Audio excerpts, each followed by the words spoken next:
What have I done here?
Slicers, which are the coin shaped. That's little square cubes that go into frozen veg.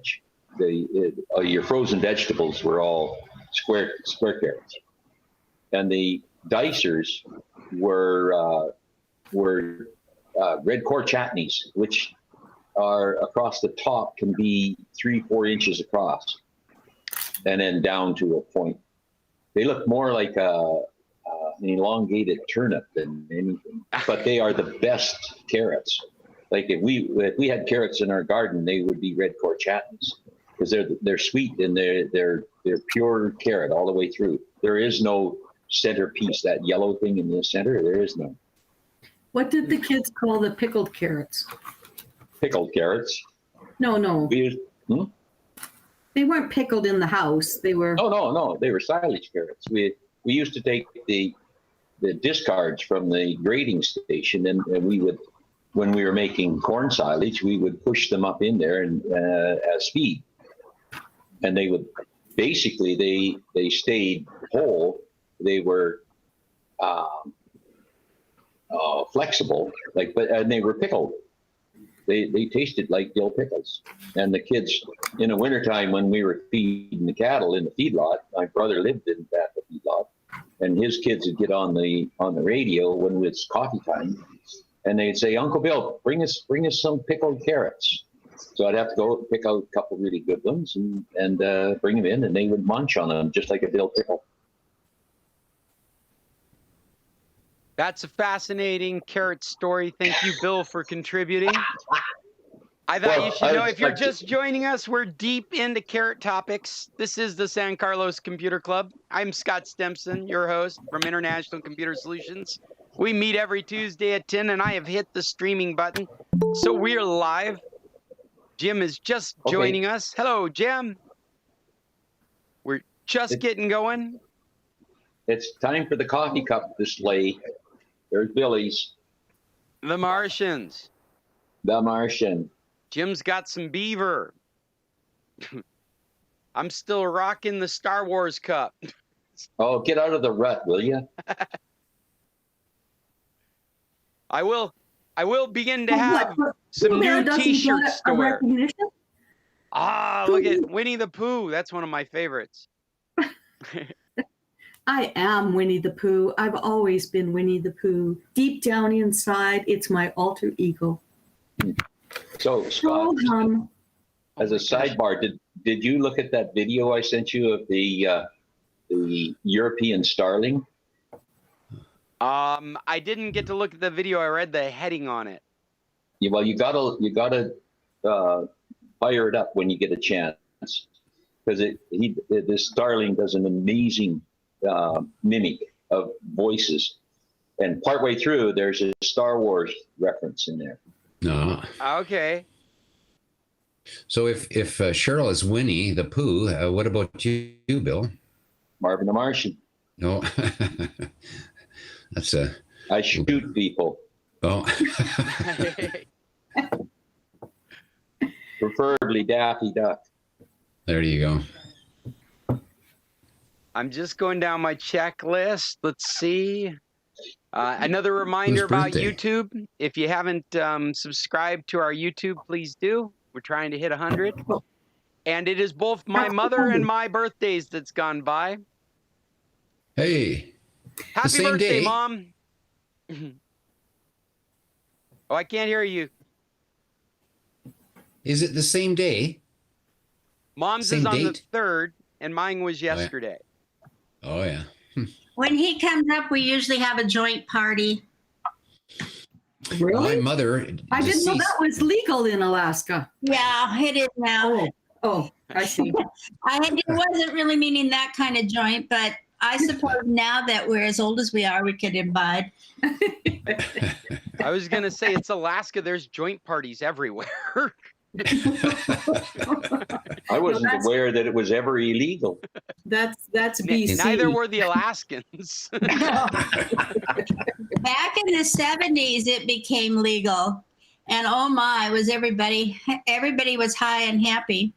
But we had some, I don't know if it was a couple that decided that it was, somebody took it to the Supreme Court because it was against the, state or the national law. And they got it weakened. I'm not sure it got completely thrown out as an okay law, but it was certainly weakened to the point that none of us were willing to test it. Young people were, but older people weren't. Well, now you look in most of the old people's eyes, they have been imbibing a little bit. Certainly better than pain pills. Absolutely. Much better than pain pills or alcohol. I mean, if you're going to Oh, self-medicate. Alcohol, the other big issue up here. The real issue. That's the real issue up there. It really is. Most all our social problems are a result of that. Pardon me, I'm going to eat my breakfast in front of you. If you don't want me to, you can vote me off the island. It's okay. I'm eating breakfast. That's good. I just We've already enjoyed ours, I guess. So it was my mother's birthday this last week on the 6th. And while she's deceased, she would have turned 100. Oh, wow. It's her 100th birthday. Her And she's 100th buried just a birthday. few blocks from here. So Another Gemini. there you go. Yeah, we're the ones that keep the world kind of interesting, I think, because they never know which personality's coming through. That's right. At least that's my case. Well, we had a fun party last night. Gemini. Yuya borrowed the terrace of my parents' house, and we had a party up on the roof in the outside. What? Yep. What? That was fun. It was great. She invited Heidi and Mike, who play music locally here. And so we had lights and music, cake, and she did a big lasagna party. A bunch of friends came, and Mom and Dad's terrace is 3 stories up, so everyone had to walk up 3 stories. But then we had this beautiful view of, Mom, you're gonna love the pictures because I've never seen it look so functional for an activity. When I got there, it was a big surprise. It was just full of people. I mean, I knew I was going there, but I had no idea there would be such a variety of friends and live music playing. And I walk, and it's just not even your terrace. It's well organized, lined with tables to feed people, and a corner for the musicians. And it was a great surprise. She hung up lights up there, and we danced and listened to music and drunk and partied all night. Well, until 11. Till 11. So what are my it was my neighbors? 51st birthday. What's that? What will my neighbors be talking about today? Probably nothing. There's not much going on in your okay. neighborhood. But we got some great action shots of the terrace, thinking it would be great for real estate stuff because it was the most functional it had looked. We'd never used it in this form before. It's because your parents can't get up there anymore. Yeah, there's some truth to that. Yeah. Most of our guests, we don't want to have to walk 3 stories to get fed. They'd probably do it. Yeah, but getting them down would really be the challenge. Whereabouts is that house located? I know we gave Terry a ride home from Computer Club one time, but he was just kind of behind where the old Tony's. Yes. Well, yeah. But we were it's actually kind of very almost straight across. You know where the Telmex office is? Okay. Yeah. It's on that street. So if you were to walk in front of the Telmex office towards the Rock, you would pass in front of their house. Oh, yeah, that's a nice street. I like that. Well, it's for sale. If you're looking for a house, it's on the market. Yeah? Well, sure, we got one. It's a 3-story terrace that some of us can't walk up anymore. It's perfect. So you have it listed for sale? Yeah. We do. Oh. Yep, it's on the MLS. I guess I changed cups. I'm now back in San Carlos. Hey, Bill's cheating in this cup game. Yeah. Well, my first one was a latte, and now with my Benefiber in it, and now I'm down to the real coffee. So. Another one of Billy's talents is barista. Ooh. I'm going Scott, through my list. Scott took classes. He was a barista for a few minutes. Yeah, for half a second. I was trained. I never. Well, I'm a self barista, I guess. But he's got the skills if he ever needs a job. Have any of you folks brought your own topics for Computer Club? Anything tech related that you'd like to include in our list today? I have an update from one of the VB's artwork for one of the computer clubs with a little update for you in that regard. The frozen hummingbirds? Is that what The you're... frozen hummingbird one, yes. Billy has been working on hummingbird feeders. He spray painted these new ones that we bought that are in mason jars. They're really kind of cute. Anyways, he spray painted them bright red, and the hummingbirds are loving them. They are back. We have one ruby-throated and another one. We assume there are a couple. Yeah. So the hummingbirds survived the freezing and are with us. Awesome. Well, we're not sure they survived, but there are two at least around now using the feeders. They may be moved in after the freeze, but we are happy to see them. Well, and it's a sign that it's definitely warmer, right? That's what's important. Not necessarily. It was, I believe, 6 degrees Celsius this morning when I got up. 6. Oof. It's 10 here, Bill. Well, yeah. Well, we've got cloud, like it clouded right over. It's rainy and cloudy all week this week. So there's no real bump. The highest we're going to get this week is 20. It's bad when they have to use their little beaks as an ice pick. Would you believe? So it's only 94 this morning. Oh, God. 94. Oh. A relief, right? Oh, that's With awful. the wind, though, fortunately, it feels like 93. I bet you noticed that. Yeah. All I notice is my electric bill.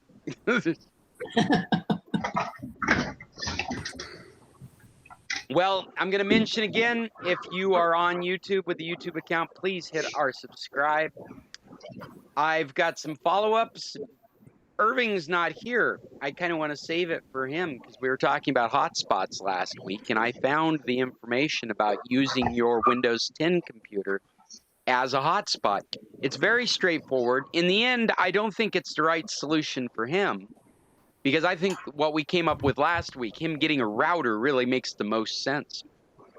But I did think this was important information to know because in a pinch, you might be in a situation where you want to provide Wi-Fi to your devices. And if you can plug a cable into your computer, then this is a way to do it. And it's very straightforward. And I'm going to, hopefully, I've been messing around with this new version of Meet all morning, so hopefully I'm doing this right. But I'm pasting it into the chat, and I'll leave it on today's meeting. This is Microsoft's instructions for using Windows 10 as a mobile hotspot. And it just looks like this, and it's very straightforward. It's 5 steps. And what these instructions do, show you where in settings to find the mobile hotspot settings. And what Irving had come across last week was some instructions that were saying before you do it, you should find out if your device supports it. And so he was going into a command line command. I followed him through with it and did it on my end. And it would bring up information about the Wi-Fi adapter. And on there, it has something that says like bridge available, and it says no. And this was the assumption that his hardware wasn't going to work, and he was disappointed because he felt like he had fairly recent hardware. Why wouldn't it work? I found the same thing on mine. Well, it turns out whatever that is, which I didn't do any research into what that was, doesn't affect whether you're able to do this. In Windows, in the GUI interface, in settings, you can set up your mobile hotspot, and it doesn't seem to be related to what he was told to check to see if it would work. Mm. So this is a way of sharing your computer's resources. Again, like Irving's situation was he had a cable from his neighbor, and he had it plugged into the one computer and couldn't figure out how to give internet to the rest of his devices. And this would be a way he could give wireless internet from his computer. There's a similar way of doing it on a Macintosh computer. However, I don't have those instructions in front of me. It's typically called sharing. You're sharing your internet connection. But there's some in settings, some checkbox, slight configuration that affects you can give it a password so no one can jump onto it, and it quite literally turns your computer in the background into a Wi-Fi access point.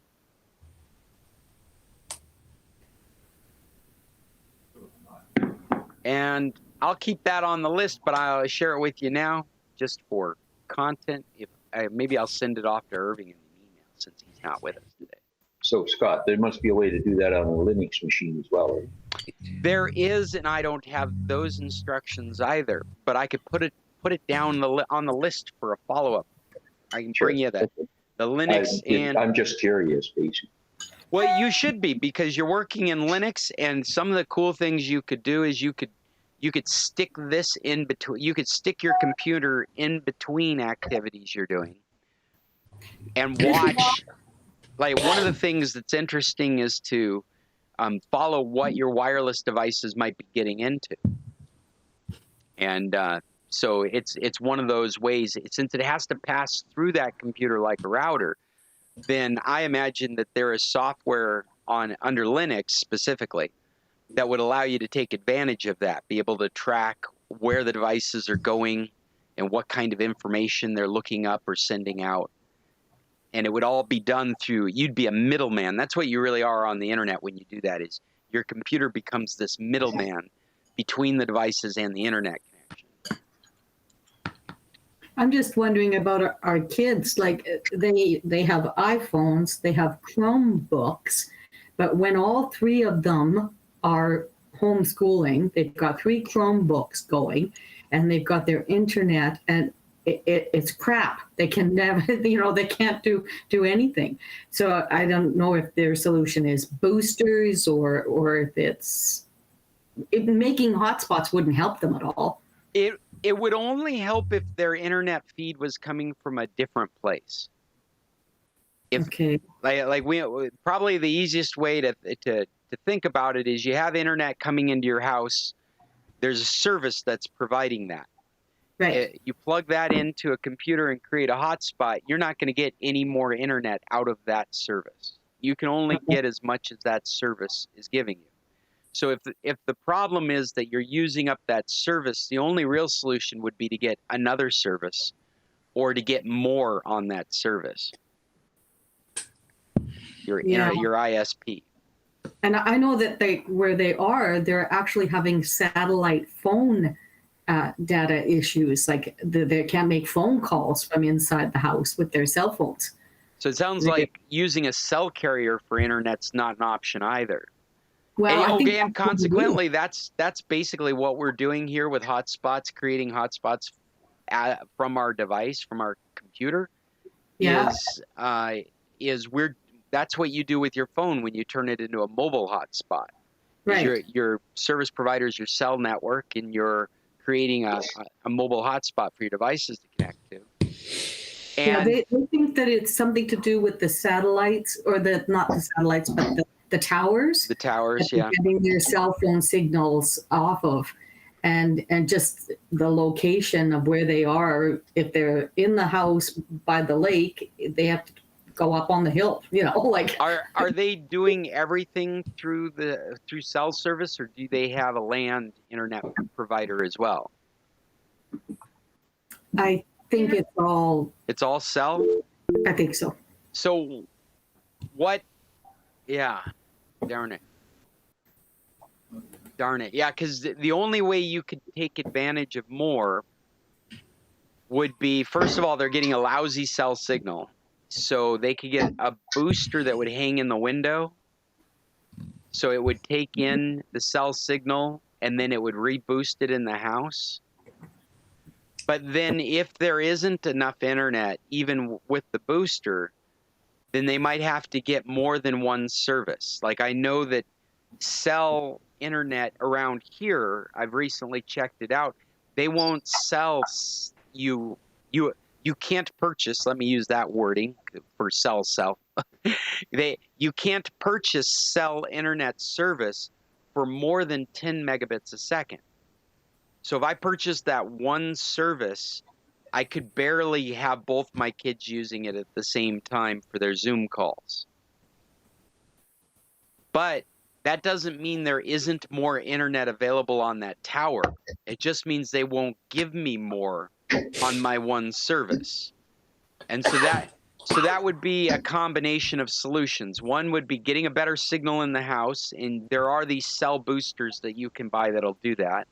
You typically have to buy one that's compatible with your cell provider. And then the other solution would be purchasing another cell package so that you could split that bandwidth of that cell tower between the students.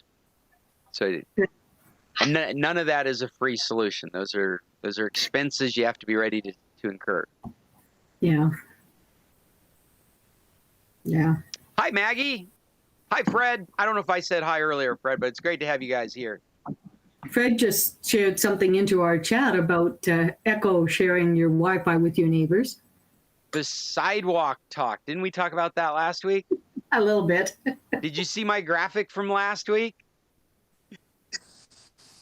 Yeah. It was a sidewalk with Amazon all over it. If you look at our website, you see I mocked it up with little access points all over the sidewalk, Amazon being the main backbone of that internet. Fred, did you have anything to contribute to that? We had discussed it last week.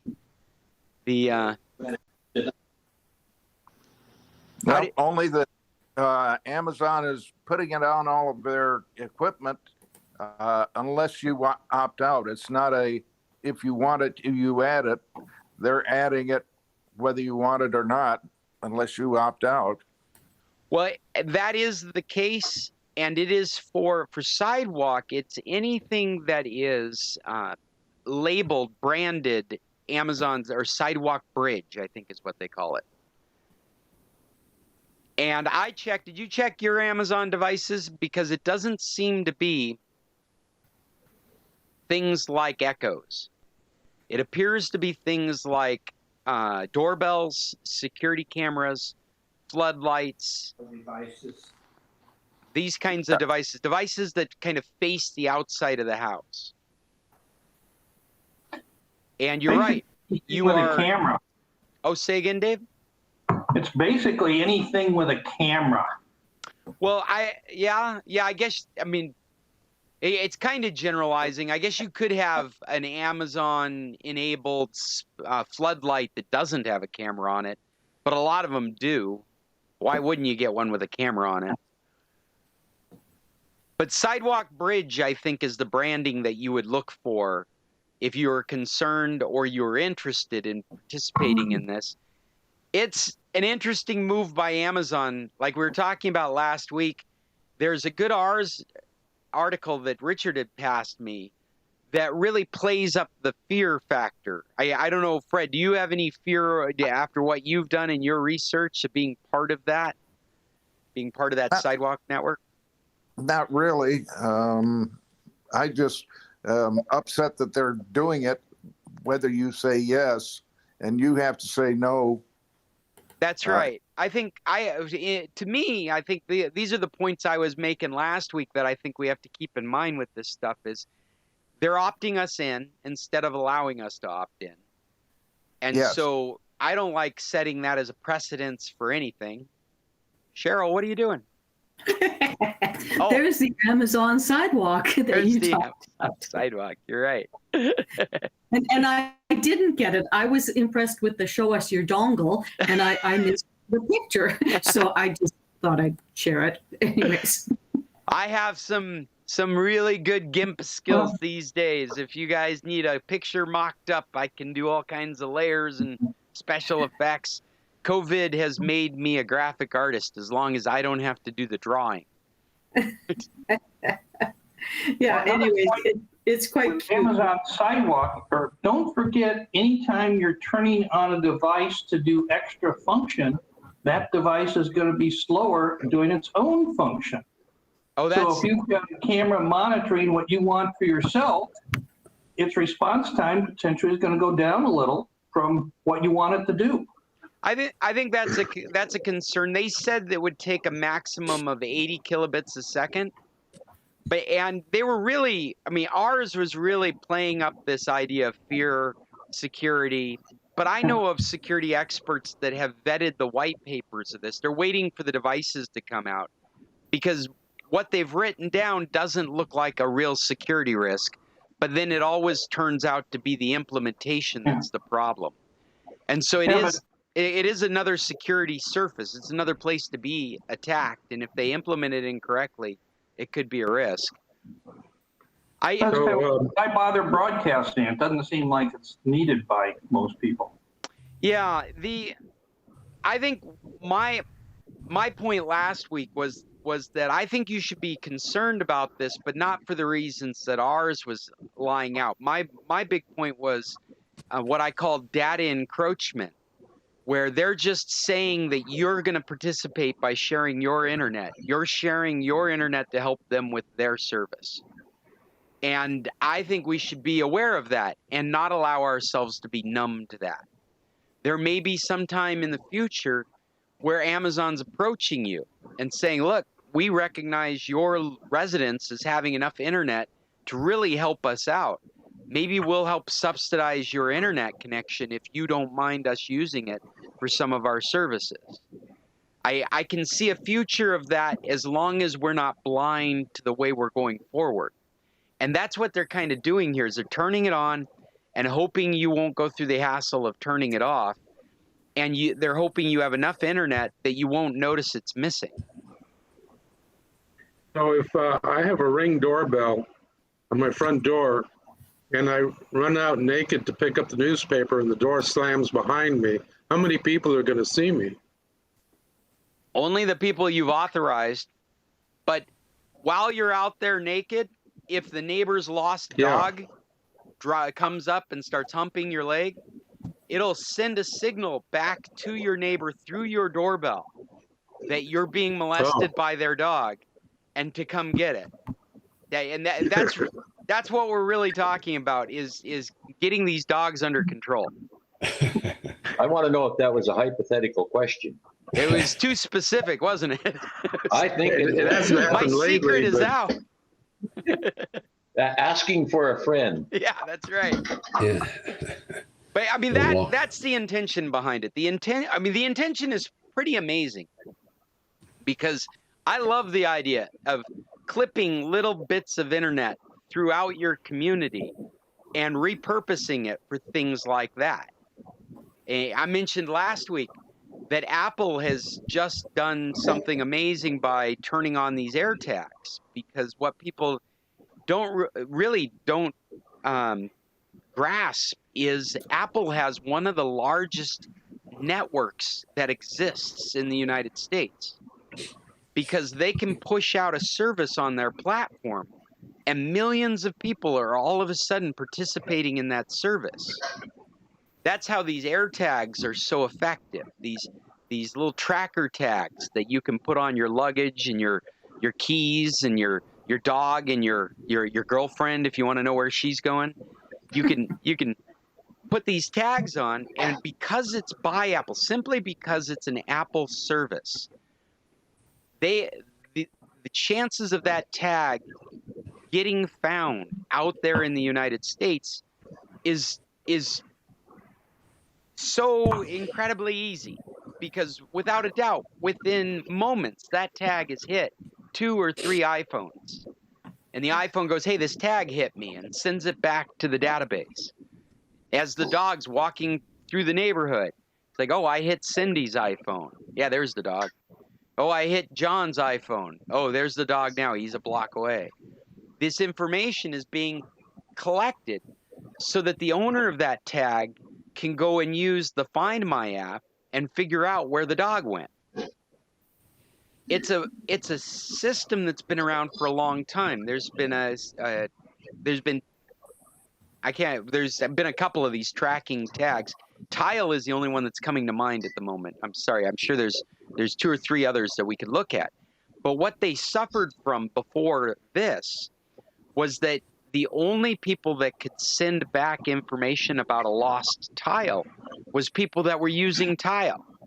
And that's a much smaller network of people than iPhone owners.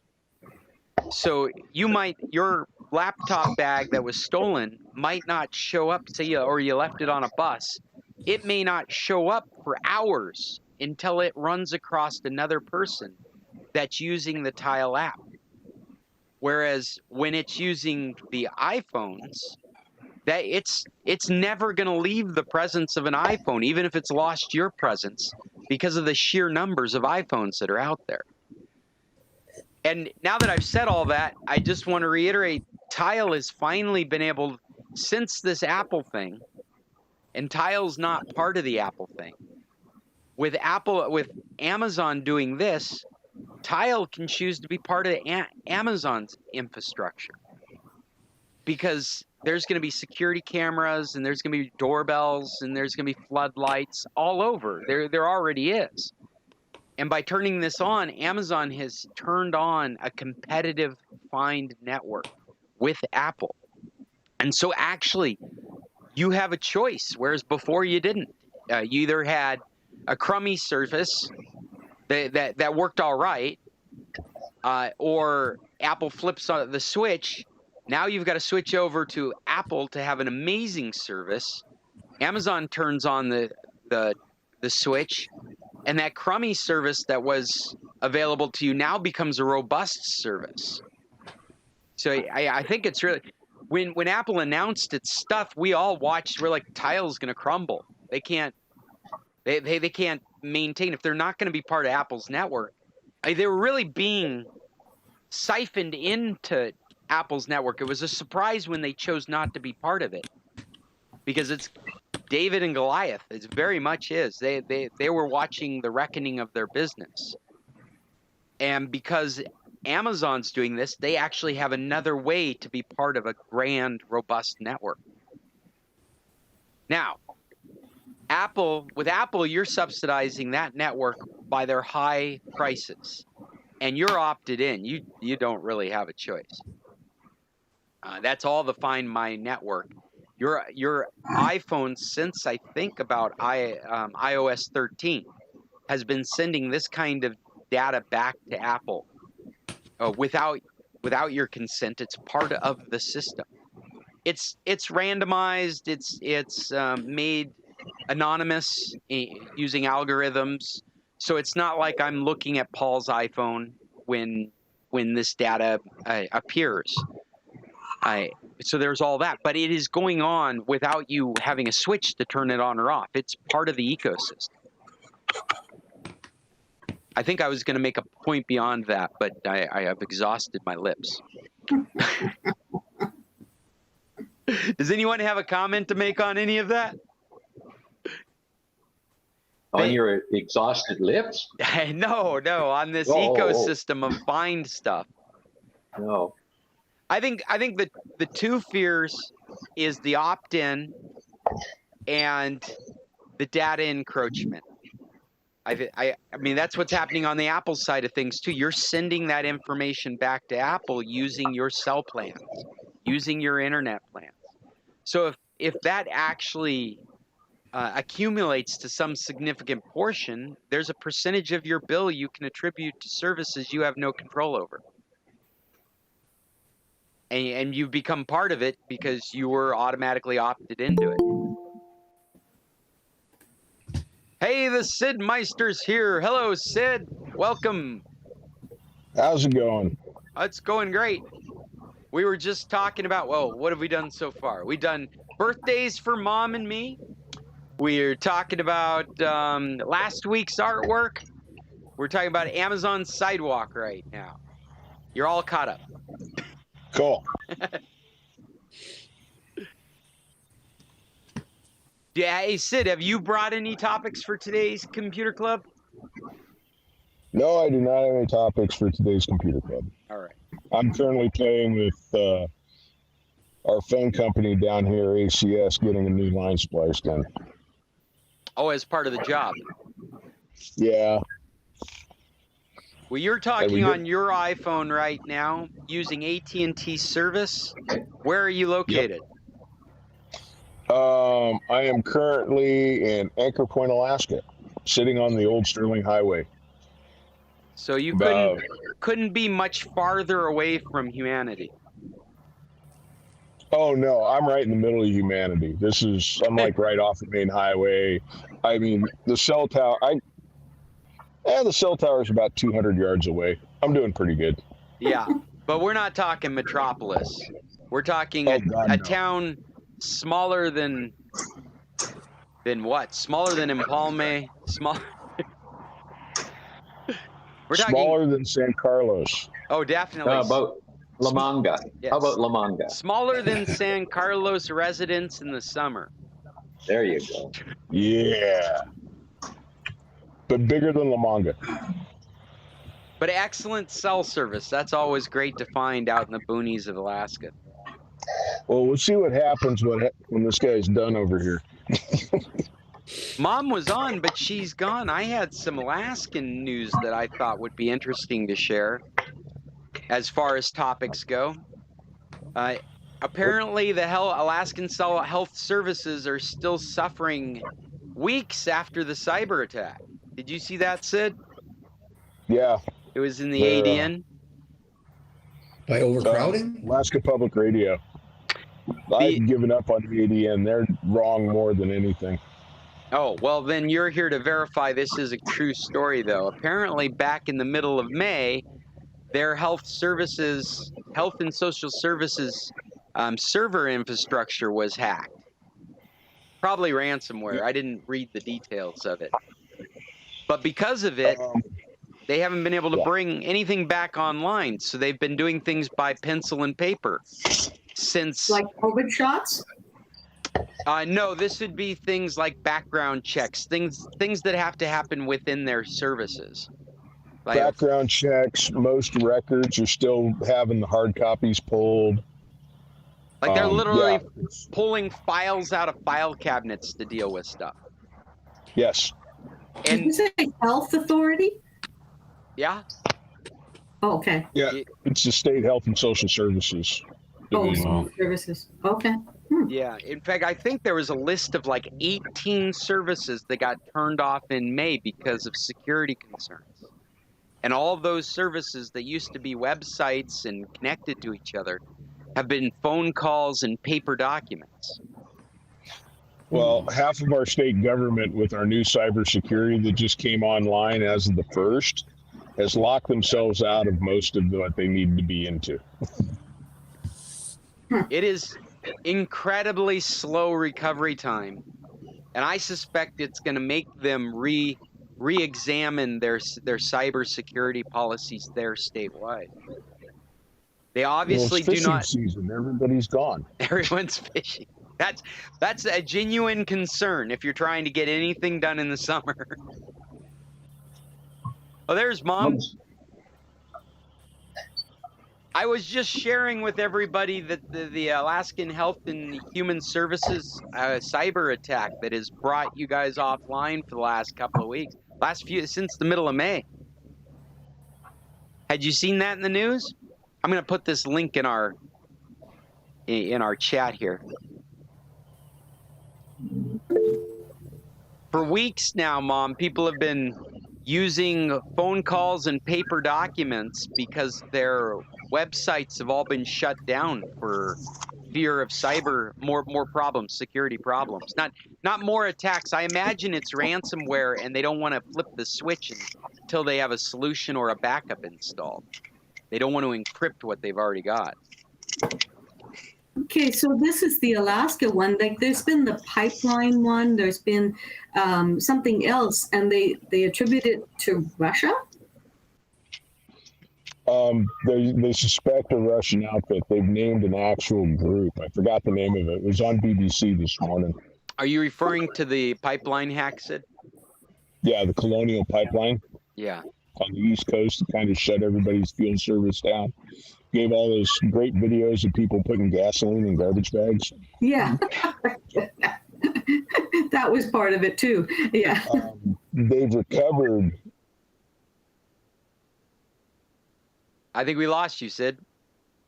I do. Sid is talking to himself in his truck, or can you guys hear me? Maybe I lost you guys. I think I lost you guys.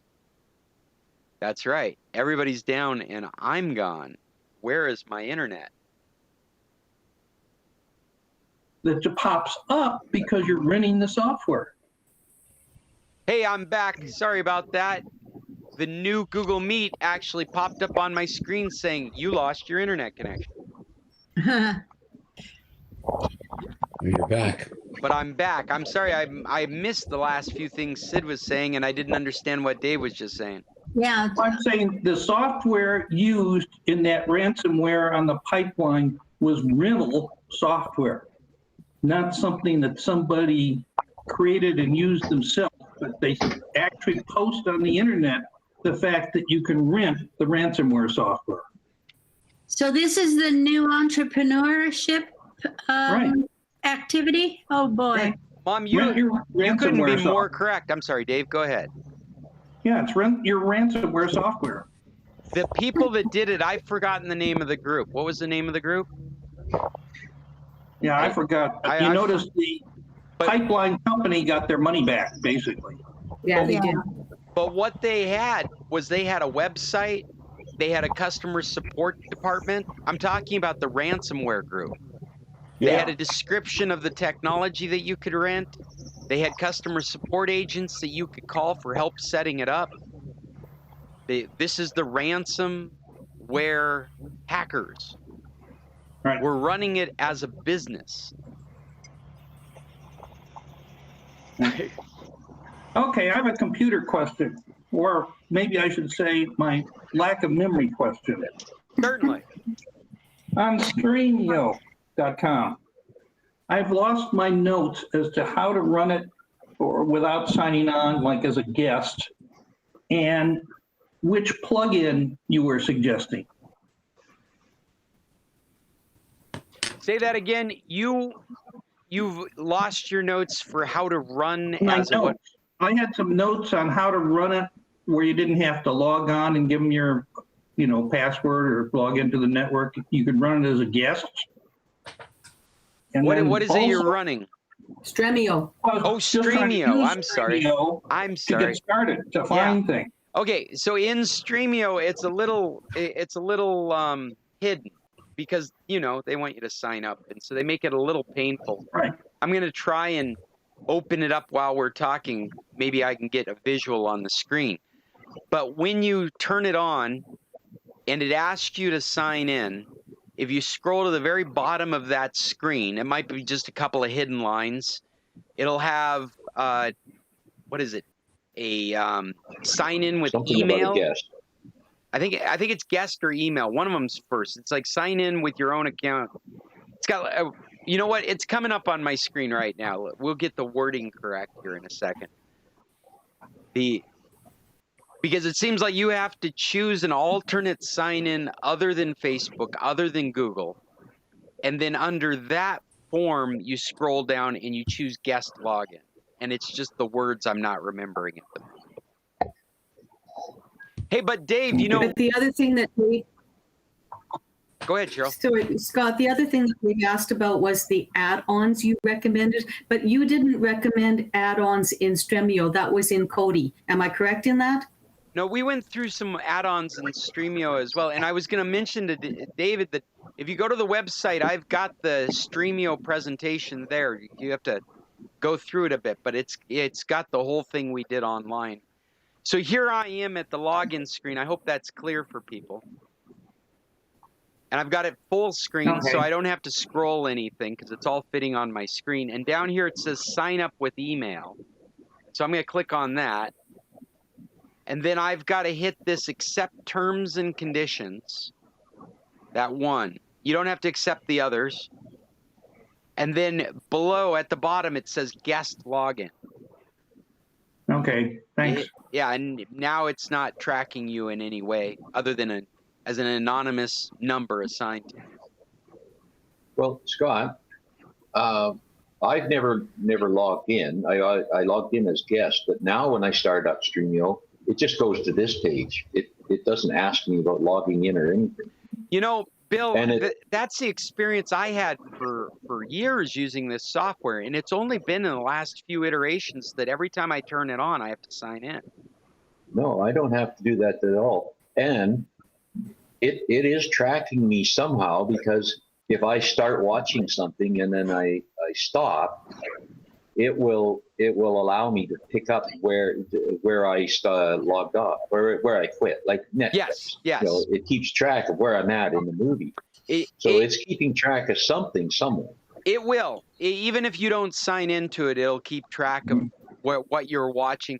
I haven't used Streamio on my computer in a while, but if I started something up from the selection, it would be added to that menu at the top, like you've experienced. Right. And then when I come back to it, if I'm halfway through the movie, it will start up halfway through the movie. That's right. And it's actually pretty good at that. Hey, Dave, if you're looking at my screen, here's some of the plugins that I recommended last time we were doing this. This TPB Plus, this Torrentino. Are those the, I find one of the ones I use all the time is 123 something. Okay. It almost always picks up the movie. I am afraid to do too much on it. You remember our Kodi got rated. Well, actually, maybe I should do it because it got rated 18 or above. And there isn't a good reason for them to put an age restriction on that video. But I think they didn't like the idea that I was showing off Kodi the way I was showing off Kodi. Okay, a couple other comments. For users of ExpressVPN, are you aware that they've come up with a new software that basically replaces OpenVPN? And it's not so much providing faster, but what it's doing as its primary purpose is to simplify and make much easier what happens when you lose a signal and disconnect and have to reconnect. So the end result might be, if you're using ExpressVPN with this new technique, then something like the buffering might disappear, because that frequently happens when you've lost the entire signal. Yes, Dave, I think we've talked about it in the past. They did that like at the starting of this year. They released their own proprietary VPN protocol. And you're absolutely right. The whole intention... Now they're making it more available for other devices, including the routers. Oh, okay. I didn't realize it wasn't available on the routers. But their intention with it is because our VPN protocols are very old. and our networking technologies have become so much more advanced, and the types of things that we're doing with our networks are so different that they've taken that into account. And the best analogy I can give is just that the older technology, the older protocol, would take a lot longer to reconnect if you ended up disconnected. And the things that you were doing across it might just fail during that time period. And so they reworked their protocol so that it would have a faster, easier time reconnecting. And hopefully what you're doing across it won't fail within that time period when there's a problem.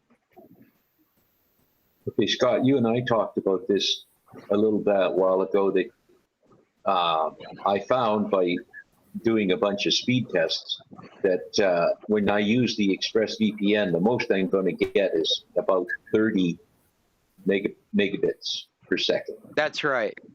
And my internet is coming in at 200, 300 megabits per second. That's a drop of a factor of 10. Yes. It's, like it's almost unacceptable. Why would I have a fast internet service? Or I'm going to use that. Well, and what we talked about before is just the very nature of a VPN puts overhead on your internet connection.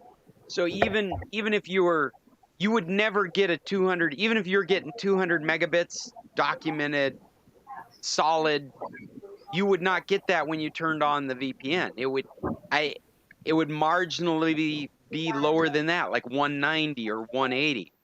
But it's never and it's that never close. that high. And like I had mentioned it to you before, that's a selling point for a VPN service, is that when you go and you start comparing VPNs, you might buy one over the other because it'll guarantee you a certain bandwidth available to you. Well, in fact, in on that note, I found security.org has an article they wrote that was updated on my birthday, comparing the top VPN providers of 2021. I'm going to stick that in our chat so that, and I meant it specifically for you, Bill, so that you could read through it and see the different providers and what their sales points are. Yeah, I think I went through it. I don't remember much about it, but ExpressVPN has a test function in their main menu that will go through and test as many of the servers that you want, and the highest you get is about 27. I'm sure Stacy probably already knows and just doesn't want to talk about it. Oh, was somebody talking to? I just muted you, Mom. Anyway, when you test ExpressVPN, you use their test option. The highest you get is 27, 28 out of one Washington, USA, I think. Yeah, that number 30 seems to be a consistent number that's provided from VPN providers. So they must choke it down. Yeah, absolutely. Absolutely. You think they've got to make it available to a number of different customers. And VPN customers are different from your regular internet customers. Your regular internet customers are connecting and disconnecting, and they're doing different activities, or they're sitting not doing any activities. VPN customers are consistently connected to the VPN. They're consistently being managed, and there's consistently an overhead associated with it from the VPN business's point of view. So they have to be able to manage how much they're going to allocate to each one of their customers. And unlike an ISP like Telmex, for example, where the machine can see nobody's using that and allocate all that to another customer, the VPN customers, I would bet that's probably part of their protocol redesign, is being able to move those customers to different bandwidths depending on how much they're actually using. I'm speculating, but that's the nature of it. Well, cool. I put that link in our chat as well, and I will put it on today's meeting. What else we got here? I have another question. Dave, I'm so What's glad you your showed up because I am recommendation? really unorganized today. What's your recommendation as to where to attach smart devices?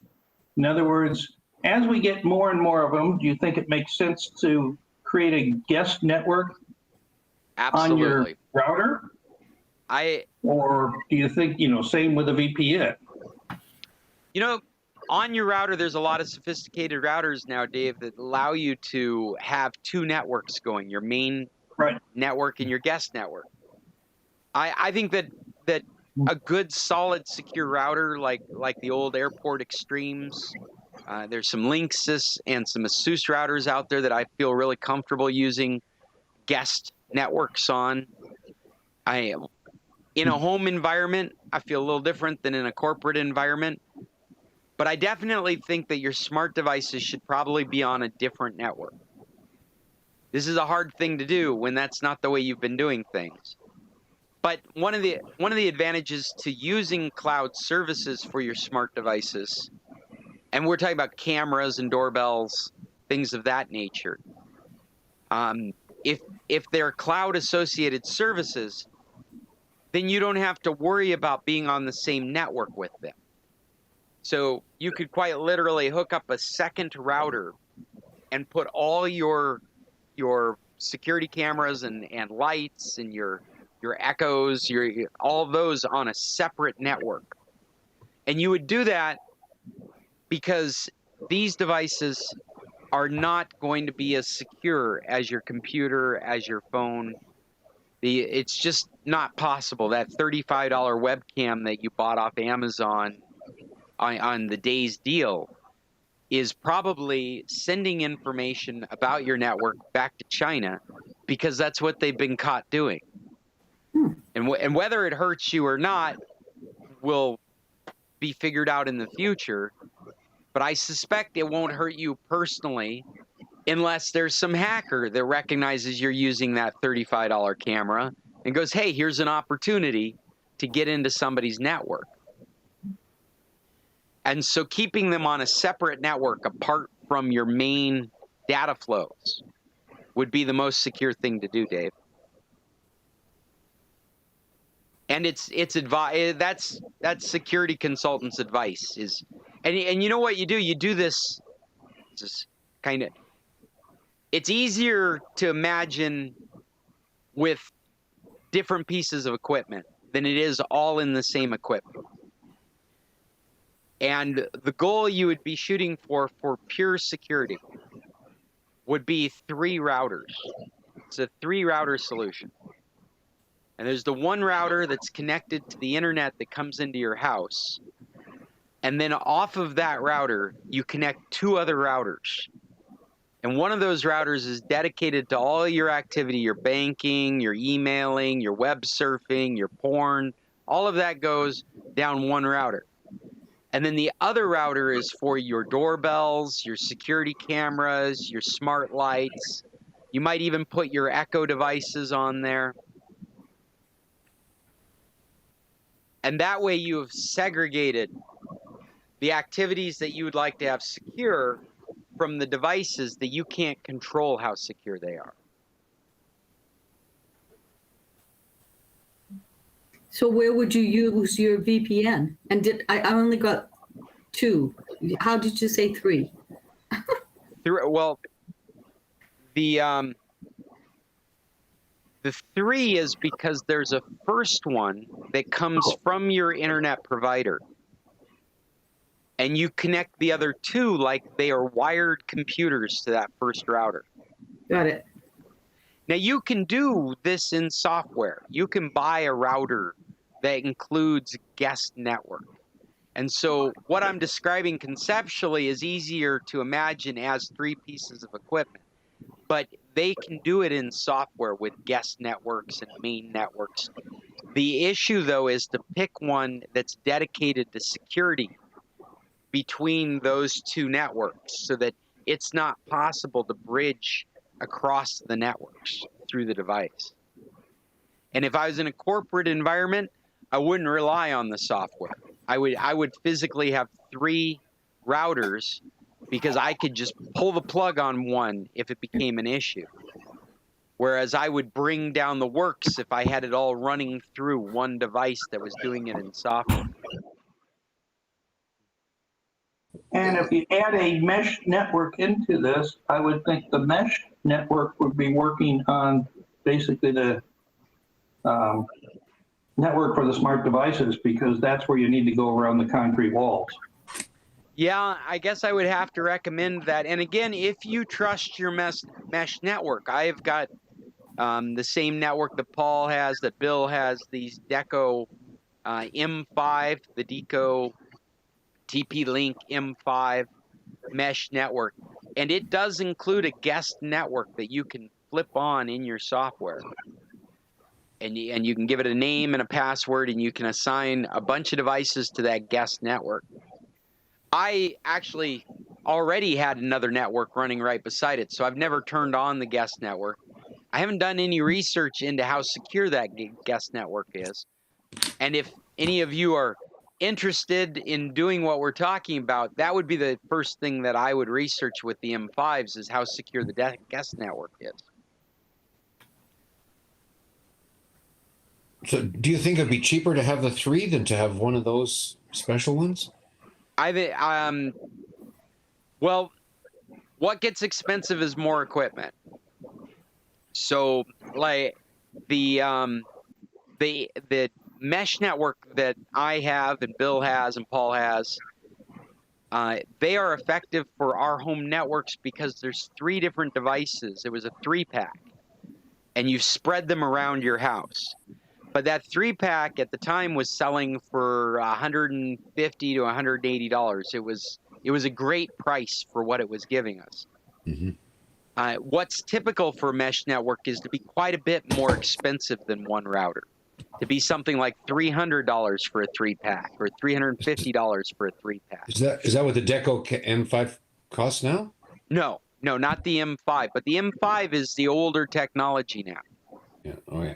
And so if you're looking, their competitors have been traditionally more expensive, and the newest stuff is definitely more expensive. And so you'd be comparing those kinds of prices to the traditional types of routers if you're going to buy 3s.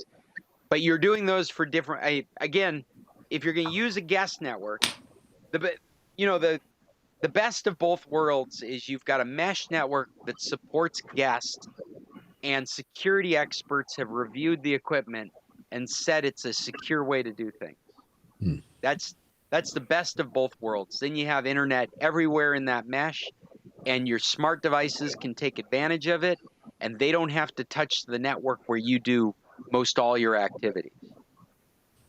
So that's the perfect world solution. But I haven't done that research on the mesh network I'm using. And offhand, I can't think of a network that I've done that kind of research for. But I have heard stories of different pieces of equipment that the guest network was just a different password. And they were able to traverse the equipment into the other network, because the only level of security the guest network gave was a different password to use.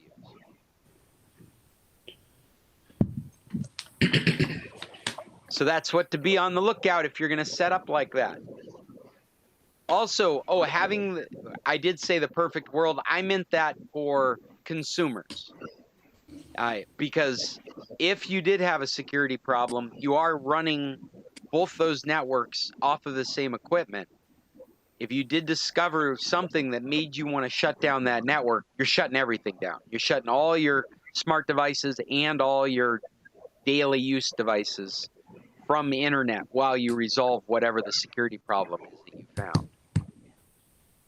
And so that, in a sense, is, and why I said in a corporate environment, I would have physical pieces of equipment for the different jobs, so I could bring down one set of jobs without affecting the other set of jobs. Mm-hmm. Good. Have we got any other questions? David, thank you for all your topics. I'm kind of recovering from last night's birthday party, and I have not gone too much depth of research of the topics I've brought. So it's great to have some questions out there. I'm happy to answer any other questions or follow up on stuff we've already talked about. I have a question. I've just heard a couple of little things about this, but it's the Amazon unclaimed wholesale sales or something. I just got one up on my Facebook. It says whiteboard-luck.site. Unclaimed Amazon Walmart targeted wholesale items being sold. Amazon unclaimed packages, all new items sold.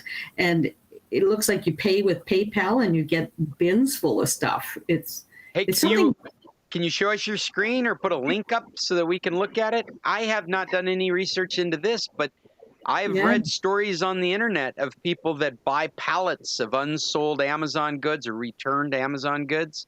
Yeah. And they're like storage wars, right? You pay a certain price for a pallet and you don't know what's going to come out of the boxes. Is that what you're describing? Well, I don't know what it's about, and I wondered if anybody did, but maybe it's something that we should maybe put on the list for another day.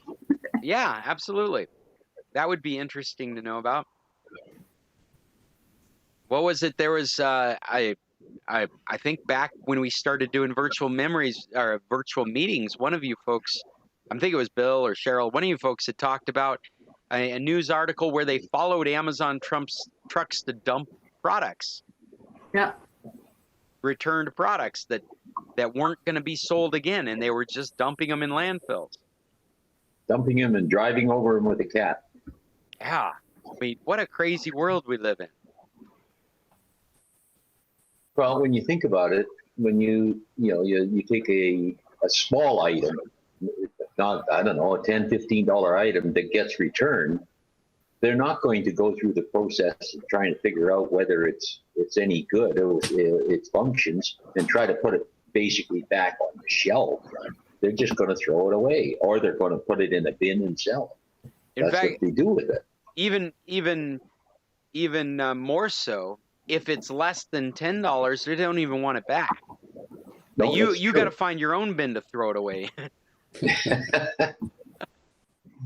Well, we've experienced that a couple times now, and not just $10 things. The biggest was the Shark vacuum cleaner that had a problem, had a squeak in it, and they basically tried to troubleshoot it over the internet and didn't. So he says, "Well, we're going to send you a new one," and they never asked for the other one back. So the one's downstairs now, the one with the squeak in it. And I routinely set it on my 8-ball table and let it clean the table for me. Ah, yeah, that's right. It's a felt cleaner. I got a dedicated maid that comes in and cleans the felt on the 8-ball table. Her name is Susie. Rosie. Well, Rosie's upstairs. Susie's the pool table cleaner. Yeah, Rosie's the one that's downstairs maid. Named after the Jetsons maid. Ah, okay. Hey, Bill, with those that automatic vacuum cleaner, how does it handle area rugs? It ours just climbs right on top of it.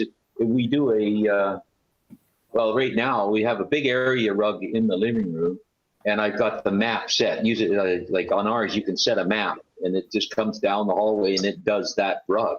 It doesn't do the hardwood unless I actually tell it to. Oh yeah, go ahead.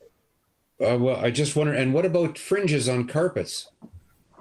Well, the other one, this one is slightly different than the one that it replaced. It has a different kind of roller on it, like a sweeper, and it has very little problems with fringes and things that are laying on the floor. Like you have a towel laying on the floor. May I expand a little bit on that? It has an algorithm. It has a fringes and cables algorithm. And so as it's picking stuff up, the program is looking for the behavior of the cleaner when it encounters fringes and cables on the floor and goes into a process of getting away from them. So it feels its rollers behaving in a way that it has learned means it's picked up a cable or picked up some fringe of a carpet. And then it runs a program to free itself from those items. And so the question of how well it does with it depends on what model you've got, how recent a model, and like Bill said, the rollers are important too, because your ability to get out of those situations with those robots are both a software and a hardware solution. Yeah, this one, the new one has a little bit different beater bars, what I call them. Beater bar, It's got one half, like two sets of brushes, real brushes, and two sets of rubberized or plastic beater. So it's half and half. It does a much better job of picking certain things up. The other one is just straight 4 brushes on a spiral, and it doesn't do near as good a job, and it gets caught up in fringes way more so than your newer model. Do you know the model name for the good one? Oh, I can send it to you. Okay, I'd appreciate that, Bill. The Shark Ninja, but I don't know. Is it, this is a self-cleaning one. It goes back to its station and empties itself into the big bin, and then you clean the big bin most of the time. Bill, yours is also Wi-Fi enabled, correct? Oh yeah, absolutely. And that's I have one of the original iRobots. It's horrible with cables. It gets stuck in things, but some of those problems could probably have been solved with a software update, but the original was never internet enabled. So I got what I bought. Well, our very first one was a Roomba, and it's a randomizer. Hummingbird's back. It just does random in the room, and basically thinks it's done once it has a detector that detects debris when it's picking stuff up, and it'll say, "Oh, I haven't gotten anything in the detector lately, so I must be done." Yeah. And then it just stops. It stops right there and gives you a signal. It says, "Take me back home," whatever. It won't go back to its base. Well, and it is more than it's detecting debris within a space that it originally calculated. Like it goes through this pattern where it starts where you left it, and maybe you stick it in the middle of the room and it spins out a spiral until it hits something, and then it does like a 90-degree direction from what it hit until it hits something else, and then it does it another time and another time, and it plots out this relative idea of space of the room, and it uses that number to find debris within that that amount of space to determine whether it's clean or not. Go ahead. The newer ones have a mapping function in it. And I don't think it's not GPS. It's an algorithm as well. Then when you first use it, you just turn it on and it just bumps around the whole house. It just keeps going.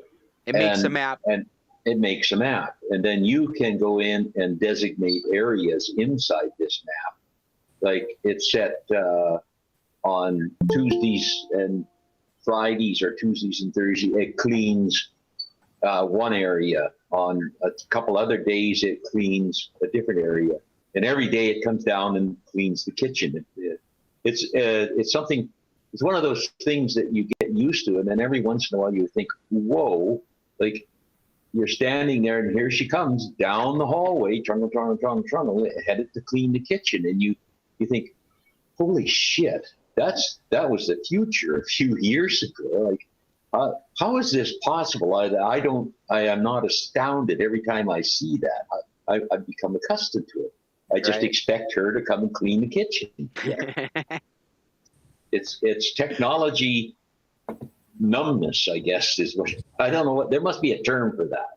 Right. Where it's become it's normalized. It's technology normalized. It's normalized. Yeah.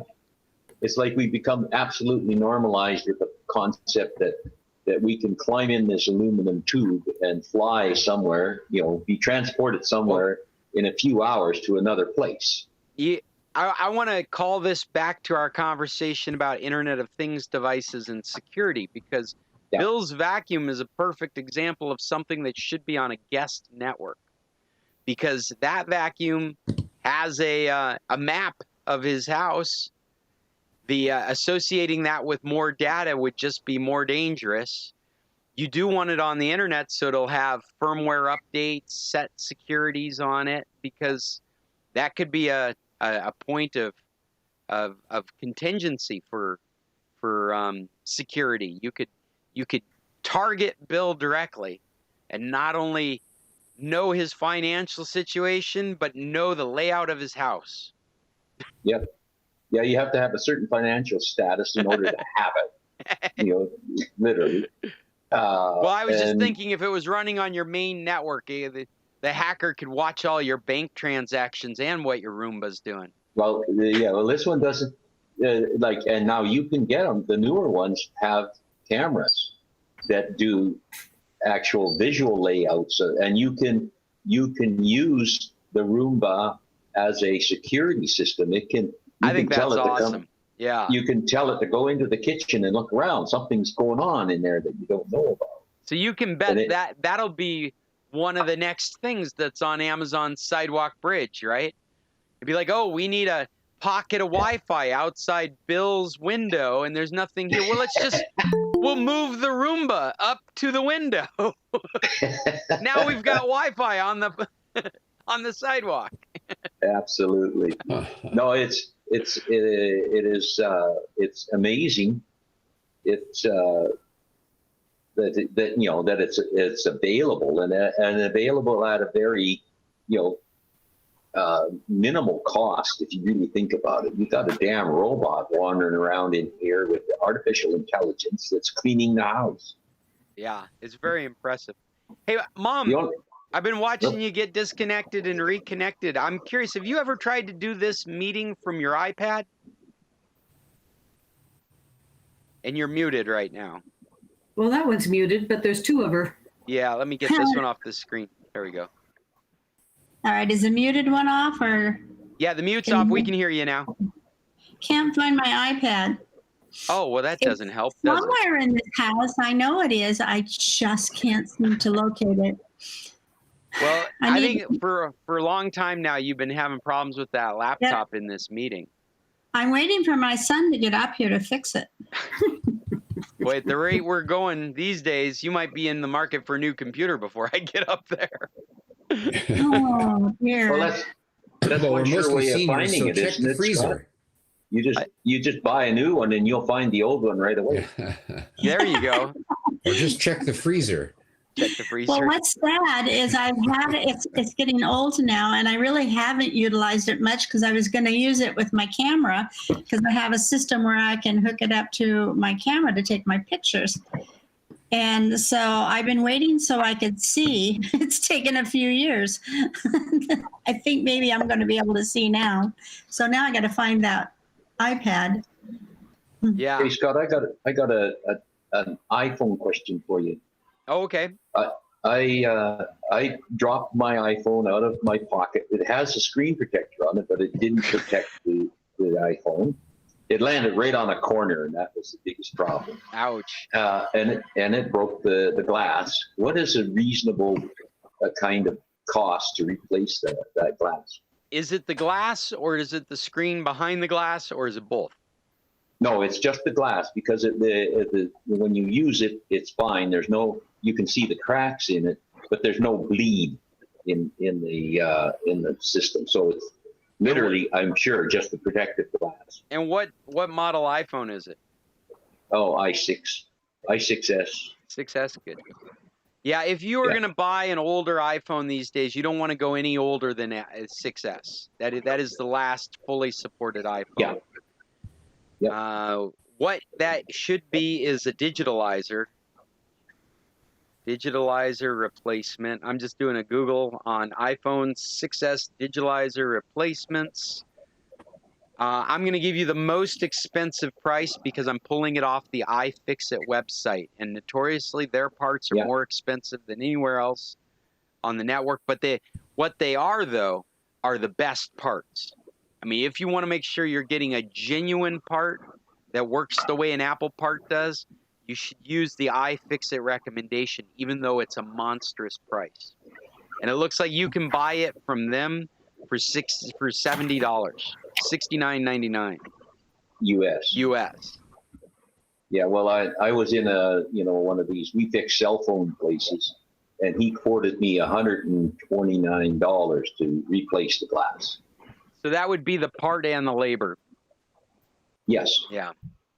Well, Yeah, that I'm sure I can just pry that sucker off and glue a new one on. Yeah.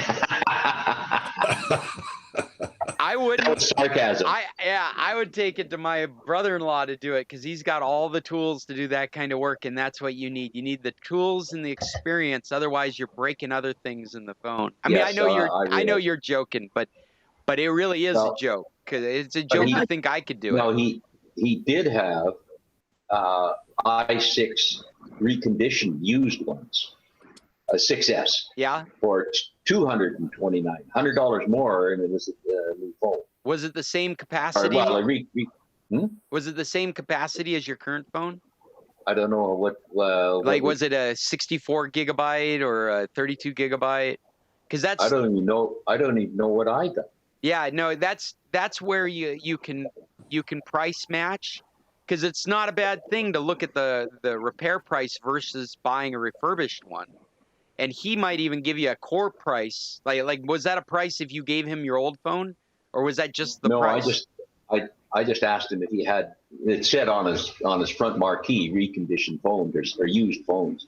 So I asked him, and he just pointed me towards the case. There was a 6S in there that was $100 more.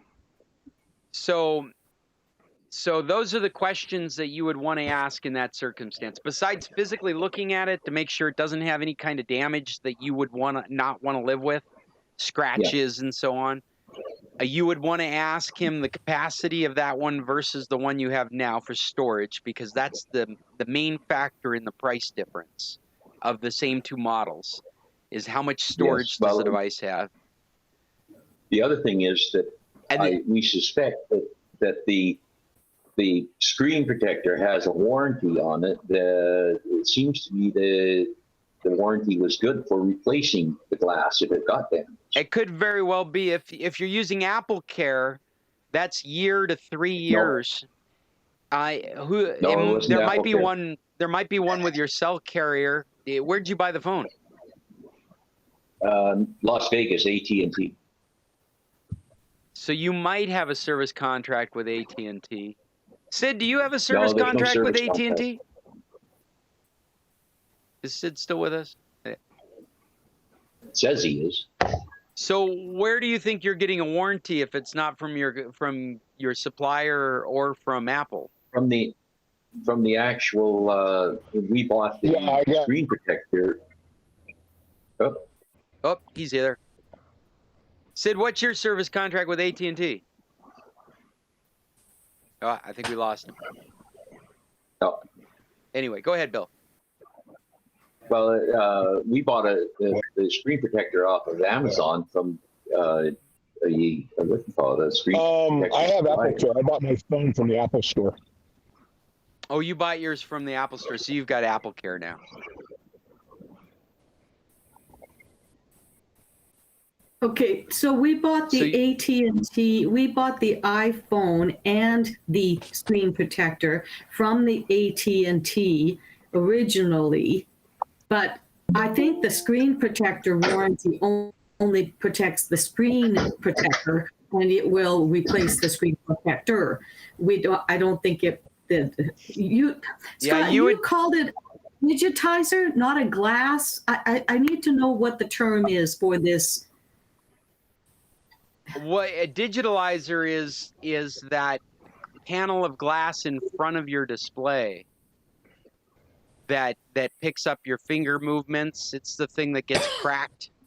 I mean, actually, it's a number of layers. There's glass, a digitalizer, and then there's a screen. But in my experience, I think the glass and the digitalizer come together as one part. I'm looking at a picture right now of the digitalizer, and it looks like all three things are together. So you may not be able to do a genuine replacement of the broken glass without also replacing the LCD display. This is what I'm looking at here. Oh. So it could be the LCD display, it could be the digitizer, it could be the glass, or it could be the screen. Well, yeah, it could be. No, it's going to be the glass or the digital. In my experience, the glass and the digitalizer are typically sold as one piece, and the LCD is the other piece. But they can also be sold as one piece, like they're not intended to be separate. So even though your LCD display is working just fine, the only way to fix the broken glass part is replace the whole thing. Oh, I see. Yeah, but it depends on the model, and I just don't know. I don't fix iPhones, so I don't know. Well, this guy, the repair guy, took it, looked at it, and said $129. He totally knows, because that's his whole business. Is Yeah, well, that's all he does. Are you still looking on my screen? So here's an example of the repair that's being done. That shattered glass, using a suction cup to get it off. It just literally lifts off of it. Yeah, well, you see that seam there? I'm pointing at. Yeah. I'm pointing to the screen with my finger, like you see my finger. But I can see it. I can see it. You pulled down. Yeah. And so you're lifting that seam with special tools to get that broken glass off of there.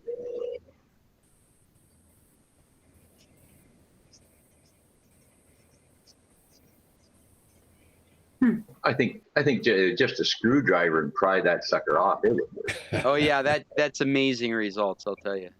When you do that, you get these extras on your desk, like little pieces of glass, little fringe pieces of plastic. Well, little spring that goes spring and lands over there on the other side of the tape. table. When you're done, make sure you use the clear box tape to put it back together. That way you can see the screen you're trying to touch.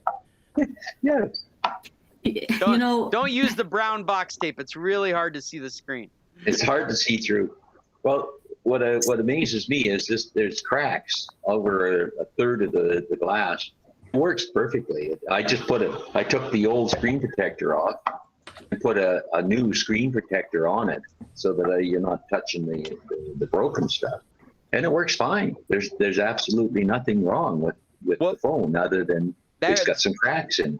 That's what your hack for your children is. When they come to you with a shattered phone and you don't want to do this fix, you put a screen protector across it so their fingers won't bleed. Yeah. And then they go on. You don't shave the fingerprints off. That's right. Well, considering we paid $49.99 for this phone. Was the original cost for the iPhone. Well, that was with a contract too, right? Yeah, that's with our contract, but with our screen protector cost $35. What? So well, I'm with you then, Cheryl. I think you ought to send an email to that screen protector and find out how do you get to take advantage of it, because they'll probably just hand you the money for the screen protector. Well, yeah. Then the second time we bought a screen protector, we bought it on Amazon and we bought a no-name one. But the first one that we bought in the AT&T store with the case and the protector, all the case, the protector added up to way more money than the phone. Oh my God. Look at this repair. Crazy. I'll pay the $129. I want to watch him do it. You never want to watch us do this stuff. What makes you think I'm on the other side of the fence?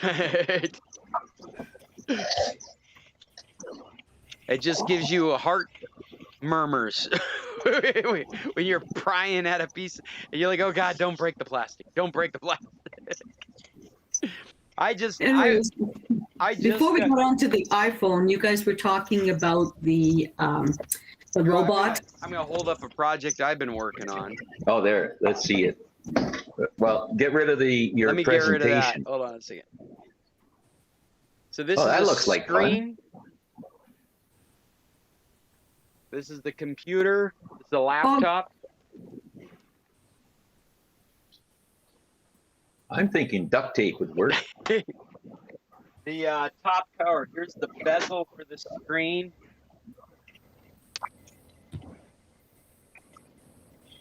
Now, Gorilla tape. Gorilla makes a clear tape. Works great. You can see right through it. And that's the top cover. You call this the top cover. And that's the bottom cover. Top cover, bottom cover, screen, and bezel. What makes this worthwhile your labor to actually fix this puppy? Yeah, you know, it was a labor of love because it was a child's computer. They were using it for online school and their webcam went out. And so I got into it because I had some free time on my hands. I was going to give them a good price. I discovered the webcam was easy enough to get out. Like before I disassembled anything, I could use the prying that you saw on the iPhone. I can use those same tools and pull this bezel off without removing a screw, as long as I'm gentle. And I could reach inside and grab the webcam and replace it with another one. I get online, they're selling the webcam for $10. I'm like, well, that's easy. So I offer it to the customer. They're into it. I get the webcam, hook it up, same problem. Like, no, it's a new webcam. It should work. I talked to the vendor. The vendor's like, you know what? In this particular case, typically that problem is a cable. It's not the camera, it's the cable. Now, I typically wouldn't have, the reason I thought it was the webcam, to be fair, is it's an HP product. And it's much more likely something complicated is broken on it than something simple like a cable. Yeah, Any you never other liked name brand, HP. I could have blamed the cable, but it's an HP. I just assumed the webcam was broken. I had to design my own methodology for checking the cable, which included merging all the connectors. This is like, I don't know, like a 30-pin connector that's all flat pins. And so I used a piece of aluminum foil to bridge all of those connectors. I put a multimeter in that side. And then on this side, that little tiny connector that you can't even see if I get it up to the camera. That little connector has little pins on it. It has 6 pins on it. I had to shave down a copper wire to get small enough to touch the pins and wrap it around the other end of my multimeter. And I finally started getting good tests, and I'm like, there, I'm going to prove to this vendor his camera's bad. And I got 4 out of 6 wires working. I'm like, no, it's a bad test. I spent all afternoon trying to prove the cable was fine, and all I did was reaffirm the cable's what needs to be replaced. To replace the cable, I had to do this, and I'm still waiting for a new cable. I had to dismount it. I had to open it up, dismount it, and I'm still going to have to take the screen off. I'm going to have to cut some tape on the back of it to get the old cable out, because this cable doubles as a display cable as well. And there may only be 6 wires up here, but there's 20-something wires that go into the display. So I really got myself into a can of worms for a computer that's really not worth much. But they'll be happy with it. So let me ask you a technical question. And I'm a firm believer in if it can be fixed, it should be fixed. So there you reuse. Yeah, I don't. So if you were actually charging the right amount, and I know your rates are pretty low, but what would that be worth by the time you're all done? If I knew I was going to do that much work, to start, it's $100. If you brought me a project that I knew I was going to have to disassemble and get it reassembled without breaking any of the plastic tabs and keeping track of every screw, before we even talk about what kind of repair it is, it's $100 to start. So you have to value how much the machine is worth. And you can imagine I deal with a lot of different aged machines. If a machine comes in and it's still under warranty, you don't want me to take it apart. You want to take it back to the warranty manufacturer, because all I can do is make things worse Whereas it's their responsibility. If it's out of warranty, then and you can't use the device, then you're looking for solutions. If I can't fix it, I normally have a nominal fee, like $50 to look at it. But if I can fix it, then there's at least going to be about $100 of labor that's associated with it, and then a part cost on top of it, whatever the part would cost. Yeah, but what's your fun factor discount? Come on. What do you mean, my fun factor? Oh, enjoying myself, my learning experience discount. You know me too well, Bill. You know, people that hire me to do work for them, I talk too much. I'll go for an hour appointment and end up there for 45 minutes because we'll be just having a great time talking and sharing information, just like we do here. And I always tell my customers I don't charge for conversation or learning experiences. So if I had to learn how to fix whatever it is while I was there, I won't charge you for that time. If I know how to do it, you're getting charged by the time. But if I'm sitting there in front of your computer, I'm like, I've never done this before. Let me do some research. And I'm sitting there for an hour learning how to resolve their problem. I don't charge people for that time. Also, I don't charge for conversation. So if I come into your house and we're just having a grand old time telling stories, well, then I made the decision I had time to have stories with you. You don't need to pay for that. I have to say goodbye. Oh, goodbye, Mom. Thanks for being Bye. with us. I hope Nice you find your being with iPad. you. Yeah. Happy I birthday. have a few files to go through yet. I've lost something else that your dad's looking for. Oh, well. All right. See ya. Bye. See ya. Bye. So what else we got going on? Recommendations. Come on. Okay, well, we can do that, but I have got another topic first that I thought had to be shared, and it's getting too late. It's been around for 2 weeks now. It's been around since the end of May 28th, but I don't know if you saw this or not. Sandwell, this is a place in Britain,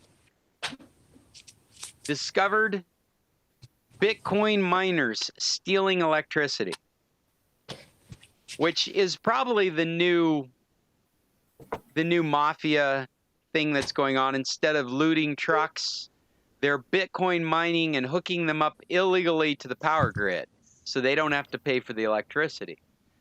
The funny part of this story is the police showed up after profiling the power use and assuming they were going to bust a cannabis ring. There's 7 of us. Did you hear that? The police showed up assuming that they were going to bust a grow op because they were using so much electricity and generating so much heat, and were surprised to find a wall of servers burning through Bitcoins. It's the new grow op. Bitcoin. Is harvesting Bitcoins on stolen electricity. Well, at least you don't damage the walls with humidity. That's true, but they would catch fire with heat. Yes, that's true. Did you see? I sent you a link about Bitcoin for Dummies. It was, it's a pretty good read or listen. It was a basic explanation of how Bitcoin works. I think I did see that. I'm not remembering at the moment, but I do remember something like that. Yeah. Anyway, if you've got that link handy, stick it in the chat here because others might be interested in it. I'll look at that. Look for it right now. Yeah. But it's kind of a fun article to read from that perspective. They fooled the police. I just don't think they were hoping that they would appear as a grow op. But they were still doing something wrong, a crime? Yeah, they were stealing electricity from the electric grid. Okay, so but they got charged with something anyway. Oh yeah, no, they got charged with theft of electricity, an illegal installation. And it probably was worth it instead of I don't know but what's funny is just that they showed up thinking that they were going to bust these marijuana growers, and they found this Bitcoin operation. They used all the telltale signs to indicate a marijuana farm, and when they show up, it's a Bitcoin mining operation. Anyway, the link is there if you guys are interested in reading it.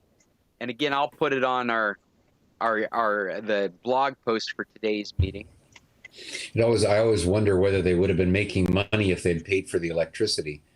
Yeah. Well, that's the thing, is they probably weren't. They probably wouldn't. That's why these bit mining operations keep moving around the globe. Looking for free electricity. Looking for the cheapest electricity. Well, along the same line with the drug companies, why don't they just make a grow op and do it almost legally? They're still going to make the money? I don't know. Well, is it legal in Britain right now? I don't know if it's legal in Britain or not. No. This is the BBC. Oh, did somebody have something to chime in? Was that you, Sid? Yeah, no, it's not legal in England. No. So they had good reason to be profiling power usage, and they've got helicopters that fly over looking for heat patterns. They've got imagery so that they can see strange heat usage, or emittance, I guess would be the correct term. Heat emittance. No snow on your roof. That's right. Off. That's how they find them in Alaska. There's no snow on the roof. So they can do the same thing when they're looking for bit miners or hackers or whatever. Yeah. Apparently so, yeah. I keep getting ads on Facebook for high efficiency LED lights with the spectrum for growing plants. Welcome to 99bitcoins.com. That's the Bitcoin lecture that Bill just.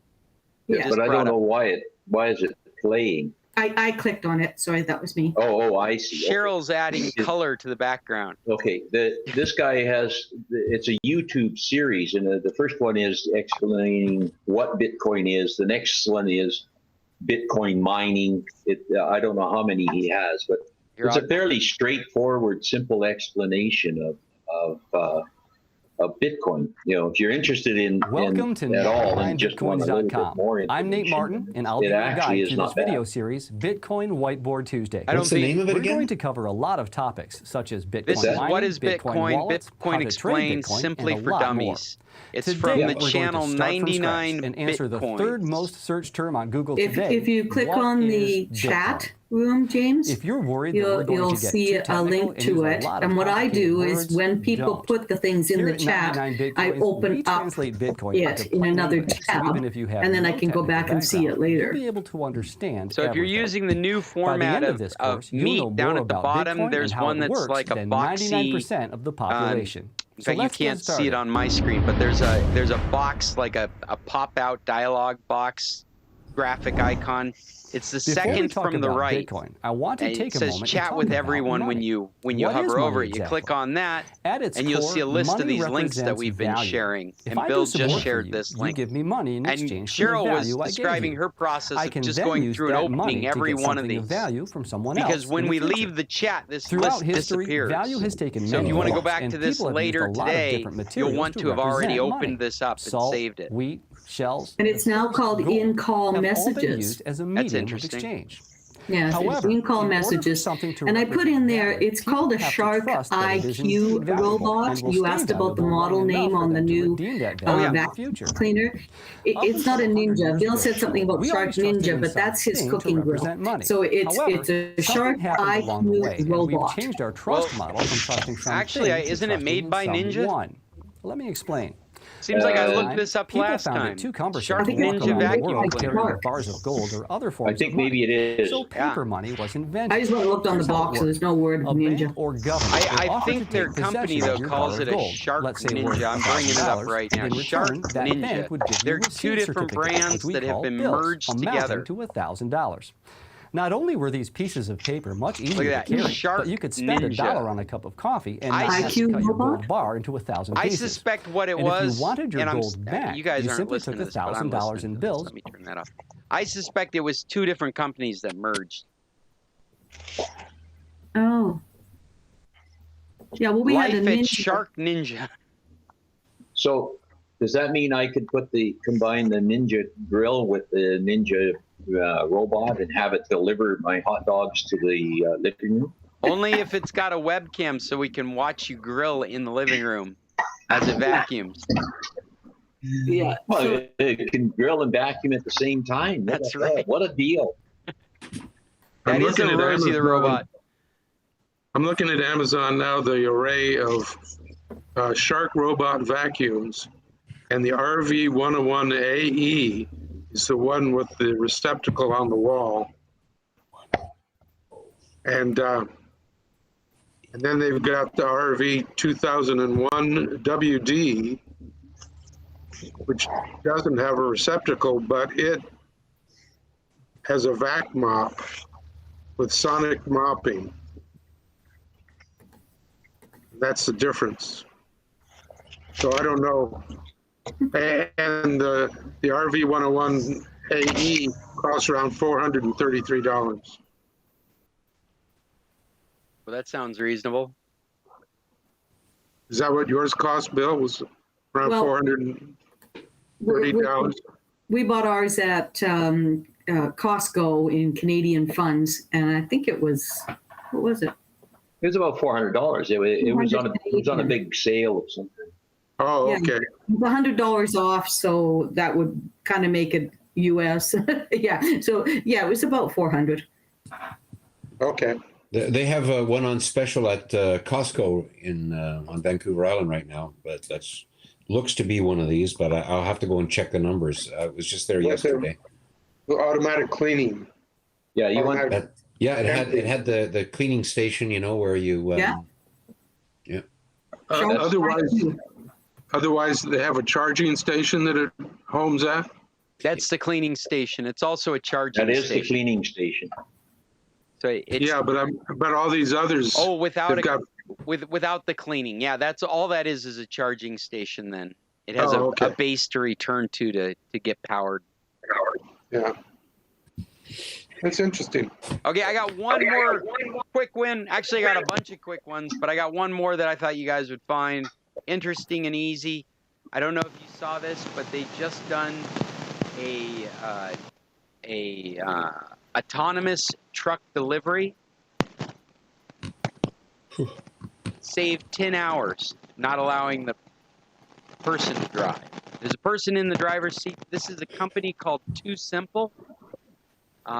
They're actually based out of Arizona and Texas, I think. And I don't know if you can see the map on it. That blue line is what it traversed from Texas to Tucson. And this is autonomous vehicles. This is the next move of autonomous vehicles we'll see. You may not be still successfully using a self-driving car, but you will be driving next to trucks that are driving themselves these distances. And this article goes into great detail of how much benefit they're deriving from this. It talks about how long-time truck drivers, what's that terminology? Long haul. Thank you. Long haul. Long haul truck drivers are subject to regulations that restrict how many hours they're allowed to drive and how many hours they need to rest between driving. And so just having an automated truck easily cut down 10 hours because if a journey is going to take more than 11 hours, a long-haul truck driver has to take a 10-hour break. And so the product that they brought, they were bringing watermelons, and there was noticeable better quality watermelons simply because they could be distributed in the food network that they were delivered to a day early because it showed up 10 hours early. So this company, Too Simple, is talking about this being a norm by 2024. Safely operating without safety drivers, for trucks to operate without a safety driver on board by the end of 2024. That's their goal. Pretty cool stuff. I'll put a link in today's blog post, which probably will be out later this week, given the kind of time it takes me to build that. And I'll also stick it in our link here if you'd like to read it right now. But you can always refer back to it on scclub.org. I also, once again, will encourage you to go to SCC Club or to our YouTube channel, which you can get to easily with YouTube, youtube.scclub.org, and hit the subscribe button so that we can get more subscribers. Here comes Maggie again. So we can get more subscribers, so I can get closer to the 100 subscribers, so that I can have a pretty YouTube name for our club. There's the link. So if you clicked on that link, it'll take you right to our YouTube channel. Dun, dun, dun, dun. And I'm the owner of the channel, but if I wasn't, right up here, there would be a subscribe button, and you just hit that. In fact, what was the one we were just at? We were at the Bitcoin. I'm going to do that right now because I'd like to know when they put out a new Bitcoin video. Welcome to 99bitcoins.com. I'm Nate Martin, and I'll be your guide through this video series. And you see how they've got a red subscribe button right there? We're going to cover a lot of topics, such as Bitcoin mining, Bitcoin wallets, how to trade Bitcoin, and a lot more. Hit the subscribe button. Today, we're going to start from scratch and answer the third most I don't even know how many we have right now. I think I'm still at 33 subscribers.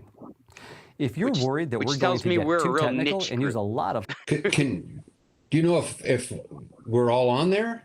Have you checked to see if we're all there? Because I think I tried to do it. I think the last couple have been just from our group. Yes. Yeah. Okay. Good. As you can tell, just about those truck drivers, the long haul truck drivers. Yeah. Tens of thousands of jobs. Yes. That's a lot of families to feed off of. And how is the revenue from that trucking going to feed those kids? I don't know myself.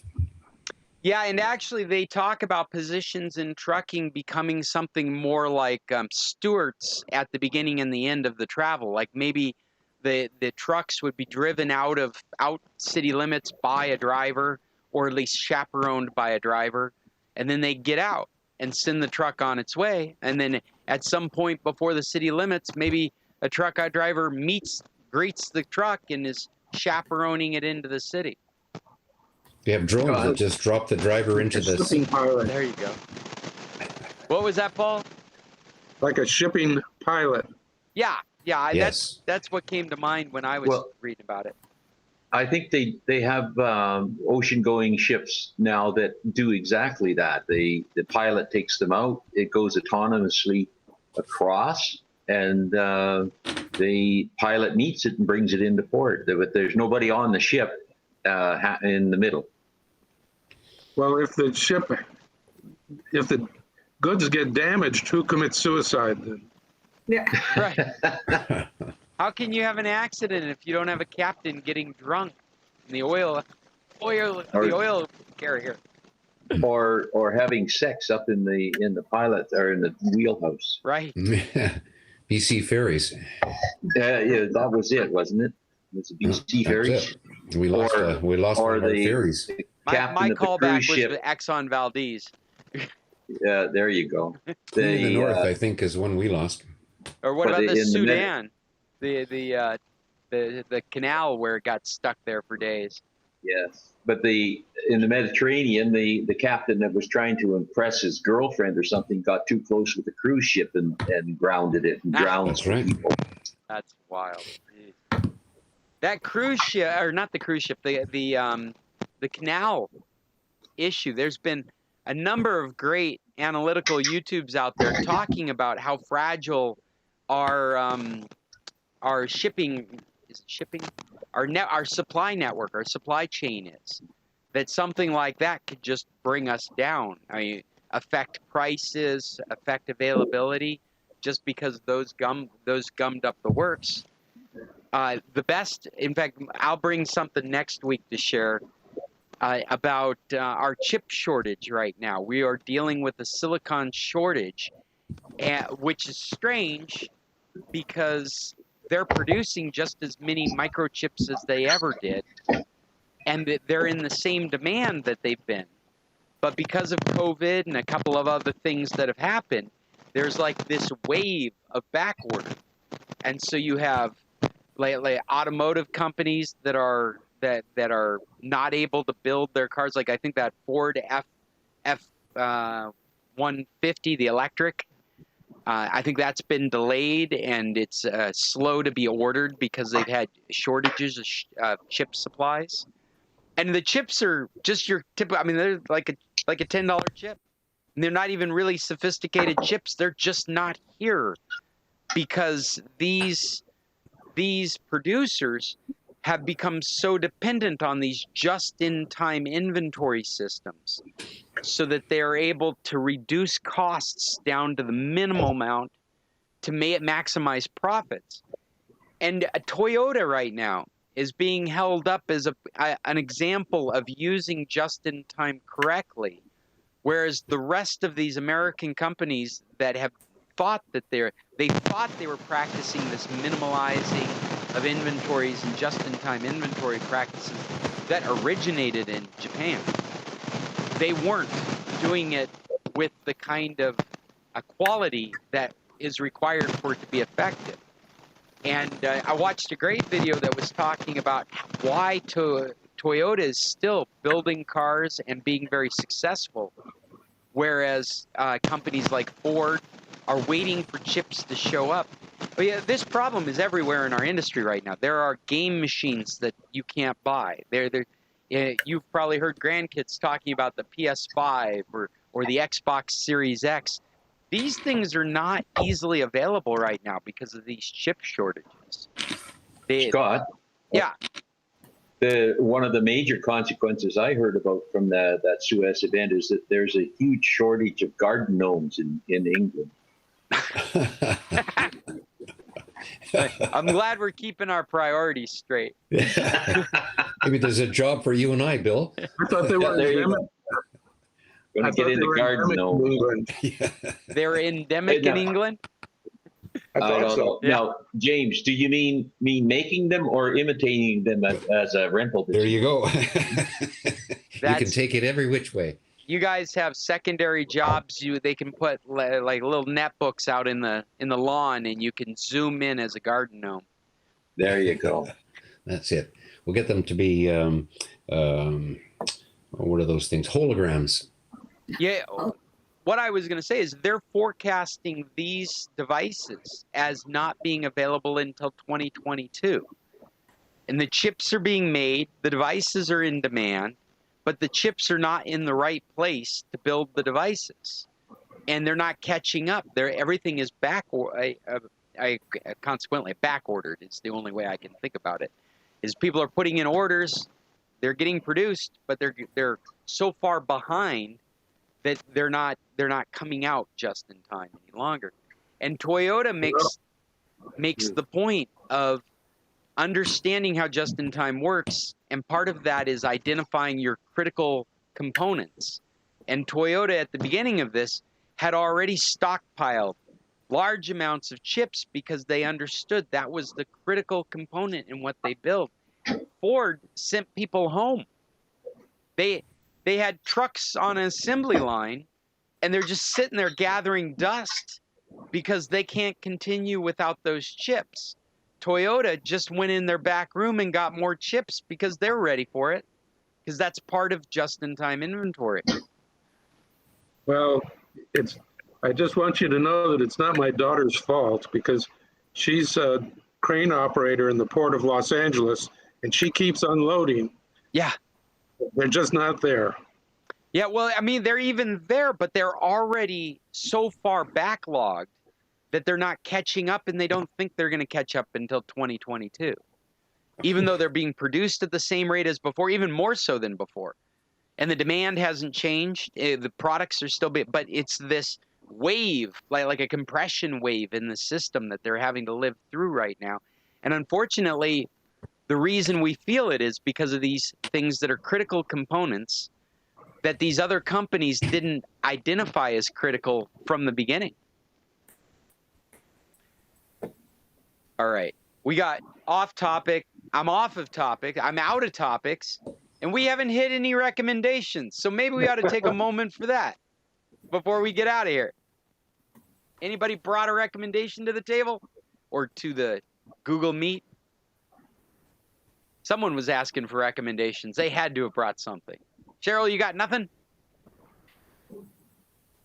I don't know what happened in the last week. What happened? I don't seem to have watched anything. Well, I've got something. I got one movie that I can easily recommend that I would never have thought that I was going to enjoy. It's not a zombie show, is it? Please, it's not another zombie. All right, so I'll talk to you next week.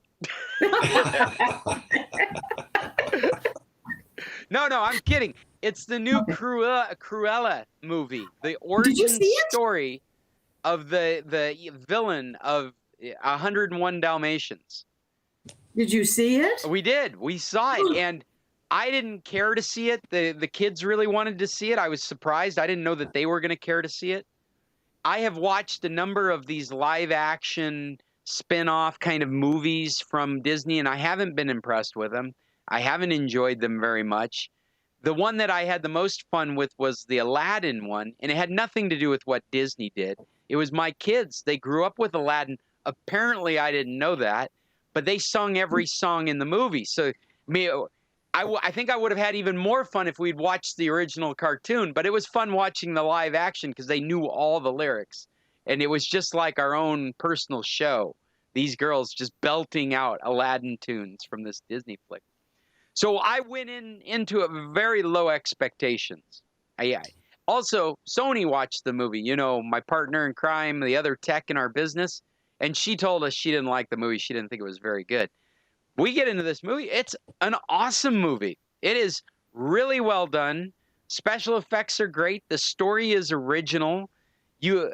Probably the only thing that was a little weird is we were left sympathizing for the villain character because there was a bigger villain character, but at least you get to see where all the devices of that character come from. It was really well. It was well acted. It had Emma Stone and Emma Thompson in it, and it was just a fabulous movie. We really enjoyed it. Laughed out loud a lot. It was fun. It was really good. Did you watch this at home? Yeah. You know, if you're looking for a legitimate source for this movie, it's available on Disney Plus Premium, which means you pay $30 to see it instead of going to the movie theater. Okay, so Disney Plus we have as subscription twos, but it's how much more for the premium? This is their model now. You can go to the movie theater and see it at movie theater prices, or you can watch it on your Disney Plus subscription if you pay for a premium, which is $30 for that movie. $30 per month, $30 per show? The way I understood it, and I'm happy to be corrected, for that movie. $30 to watch that movie. Once. Well, we definitely weren't going to pay $30 to see the movie, so I don't know how it falls out. But there are other places that do this kind of stuff. Amazon does this kind of stuff with Prime, where you basically rent a movie to watch, and you typically are given a period of time to watch it in.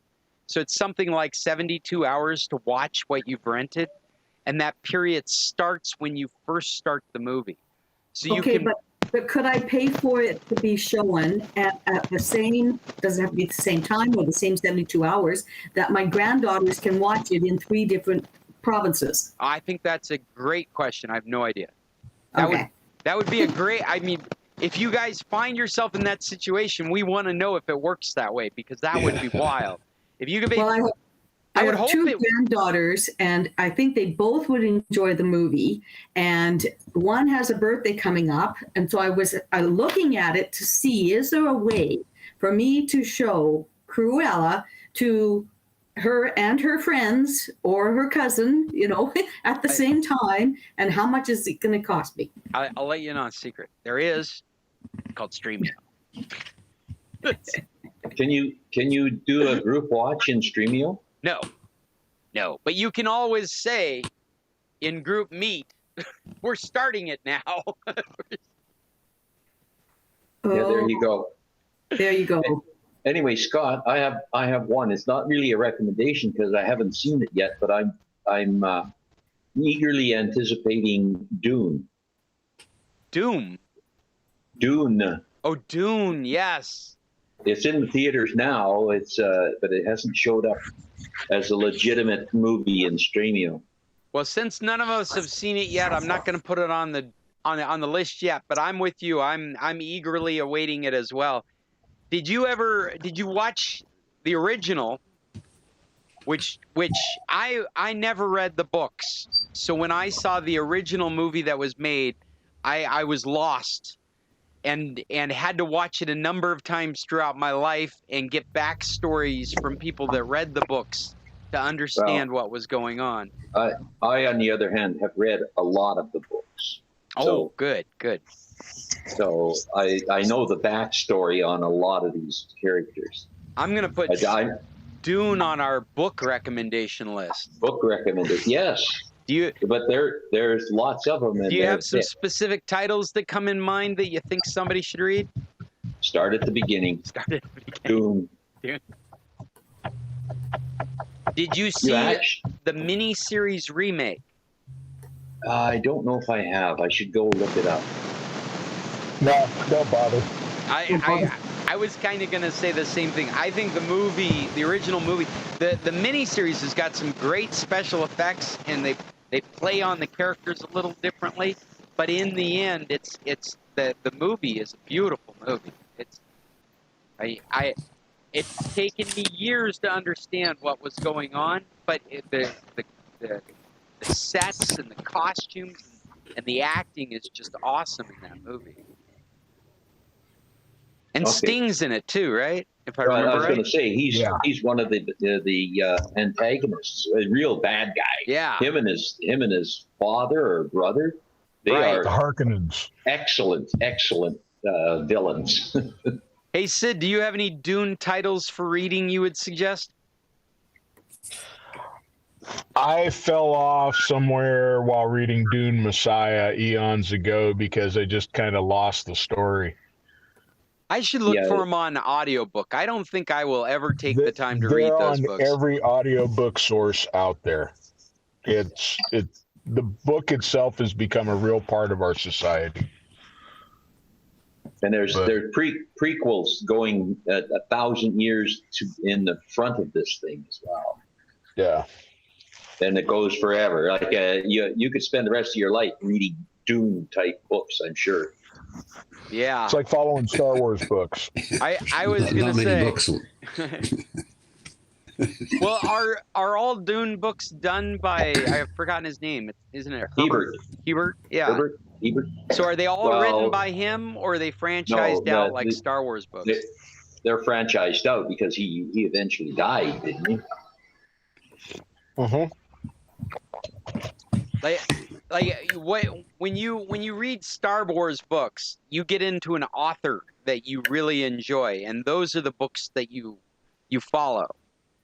There are certain authors like Michael Stakepool or Timothy Zahn who just have these amazing Star Wars stories, and you look for those authors when you're reading Star Wars books. But I didn't realize that Dune had turned into a franchise like that, where there was more than the original authors.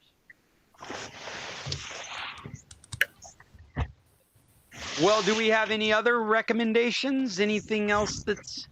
Recommendations can be shows, movies, apps, books, podcasts, websites, audiobooks, anything that you think that we might find interesting. I've got an app recommendation if you guys are interested. I've used it for years and had to use it the other day and thought it was very helpful in creating a report for my Windows computer. It's called Bellark Advisor. You may have heard of it in the past. I'll put the link in our meet notes here. What are we calling them? In-call notes, is that right? In-call messages? In-call messages. I'll add this to in-call messages. The Belarc Advisor does an inventory of your computer. I wonder if I've still got an inventory sitting on my screen. No, I think I threw it away. But it creates, you install it, and then you run it, and what it creates and opens is a web page that details the characteristics of your computer, from the hardware to the software. And one of the reason I was using it in that moment was I was taking an older computer that had originated as a Windows 7 computer, and I was going to upgrade it to Windows 10, but the Windows 7 product code was not on the sticker anymore. It had worn out, and I did not want to lose the ability to put Windows 7 back on it, but to do that, I need the product code. And the Belarc Advisor lists your software license codes. So if you ever felt like there was stuff like that you didn't want to lose about your computer, you could run this and archive that page. The Belarc, B-E-L-A-R-C Advisor. And it is a Windows program, so if you have Macintosh, it's not, I don't think they've got a version for Macintosh. Oh. Sorry, Jim. I was trying to write it down. I'm looking on the website right now, but I think it's only for Windows.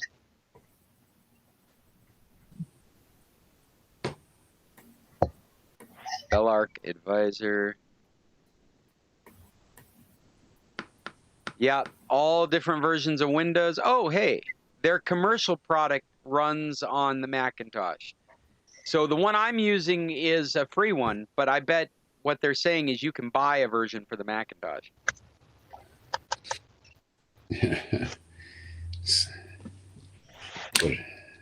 But it's a great... Does a Macintosh have a little M on their forehead, you see? That's right. They know to pick on us. Ask for money. Do you remember, I mean, being a Mac person, iPhone users, do you remember that we went through a few years ago, a controversy? Because if you were shopping for things on something like Amazon using your Apple-built device, you would be presented with more expensive products than if you were using a different device. They were using that tracking data to recognize you as an Apple customer, which qualified you as a higher ticket customer. And the algorithm would change the search results in a shop like eBay or Amazon to present to you more expensive products first. Gee. Well, we need something like a VPN so we can disguise ourselves. Well, and this was actually, that wouldn't work because it actually profiled the hardware you were on. So it didn't matter whether it came through a VPN or not. It's like, oh, this is the Safari browser's plugin for our app. I mean, Amazon, for example, you use Amazon on your iPhone. Amazon knows everything about what its app is doing for you, including being on an iPhone. And it doesn't matter if you connect through the cell network or your Wi-Fi or a VPN. It's still keeping track of you as an iPhone customer using Amazon. Yeah. I know the VPN won't work, but we needed something else, like I don't know what it would be, some other kind of system that would disguise us. That's right, or mimic a different technology, and there is some of that stuff out there. For this problem specifically, I couldn't say, but I've read papers on browsers that are doing things now that are like reporting back different analytics than are actually available. So they're intentionally reporting they're a different browser, they're on a different memory footprint, they're using a different font than you actually are, because what they're reporting is just being used to fingerprint you as somebody to identify and market to. Mm. It's an interesting place we are at right now in this respect, because we've got like the Chrome, we've got Google trying to change this whole thing with cookies. They're calling it advertising.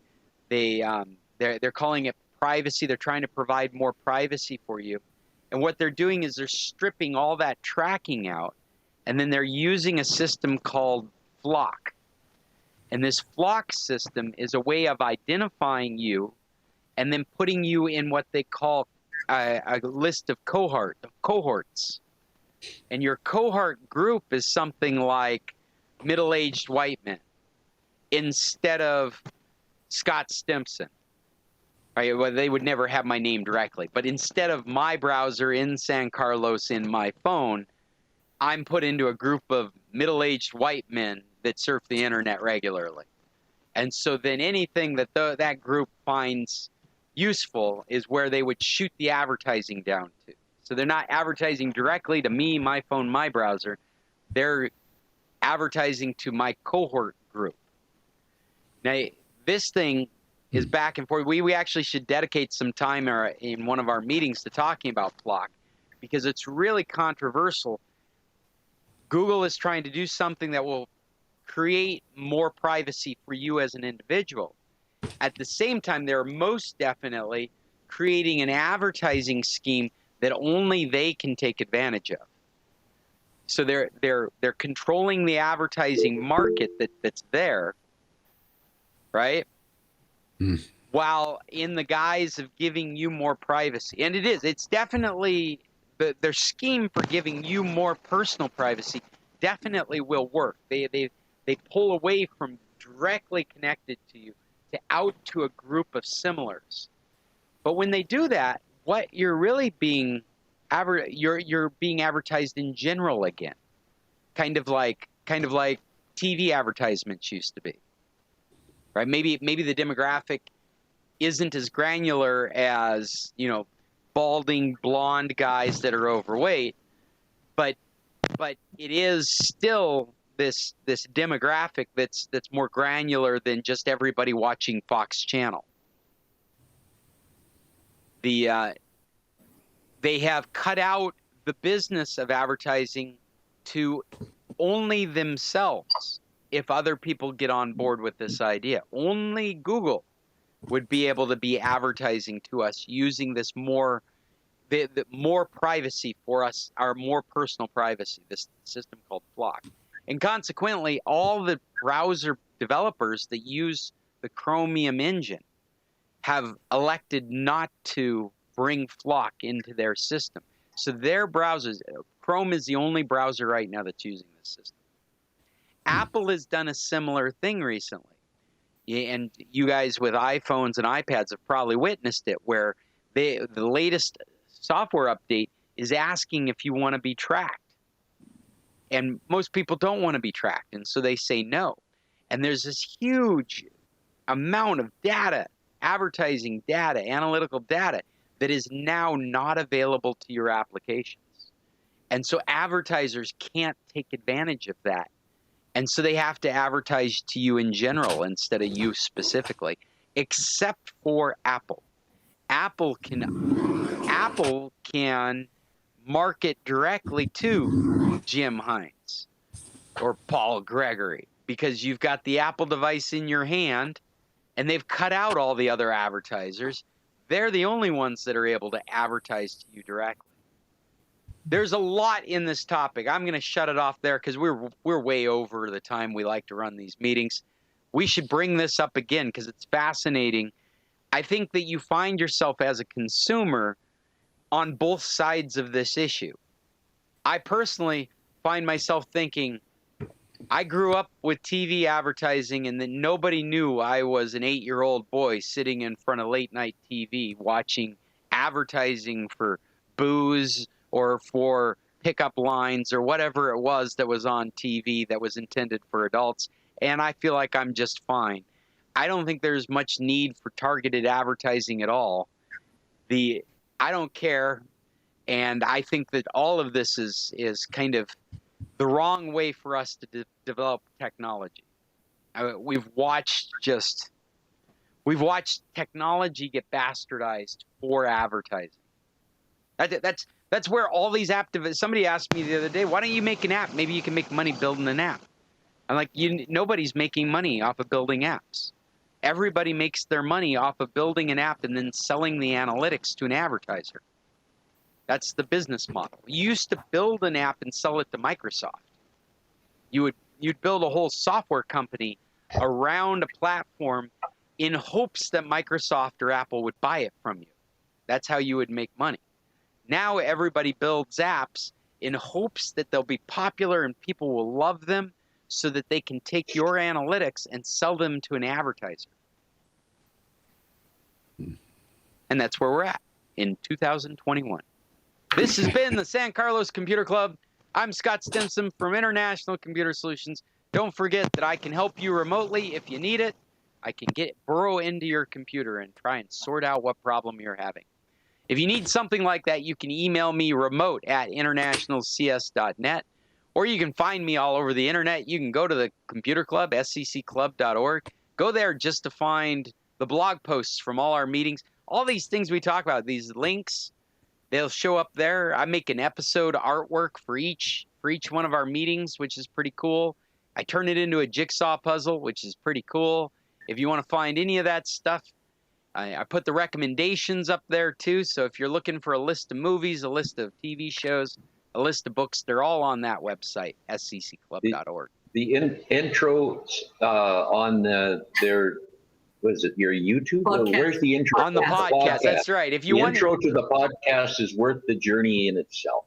You can't. There, little plug. Thank you, Bill. You can't hear the intro from the YouTube video. You have to listen to the podcast. The podcast. Well, I listen to the intro. I don't listen to the podcast. But well, I go there every here week for the podcast. to hear the intro.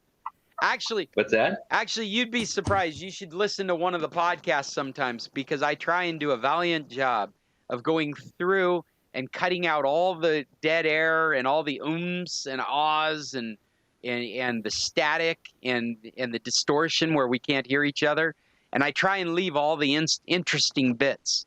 Sometimes I get done, I've got like sometimes we get done with this meeting and I've got well over 2 hours of audio. And sometimes I can cut it down to just below. Like maybe I'll have 2 hours and 30 minutes of audio and I can get it down to an hour and 40 minutes with all just the garbage that just doesn't matter to us. Hopefully it's just interesting meat. You're definitely a censor at heart. That's it. Tech on. Hey, you guys, tech on till next Tuesday. Tech on. Thanks a lot, Scott. Oh, you're very welcome. Thank you. I already can't wait for the next meeting. Send me your topics beforehand so I'm ready. Just a heads up that in 2 days, I got an email from the Cinemax kind of place. Only, yes, in 2 days, they are opening theaters in Alberta to show movies. They've already sold out all of the limited capacity for the first 3 shows. All right. My wife won't let me go to a movie theater.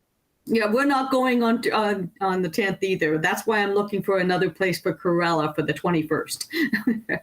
I've told her a couple of nights, like, I really missed a movie theater. I want to go to the movie. She's like, we're not going to the movie theater yet. There's just not enough vaccinated people around here.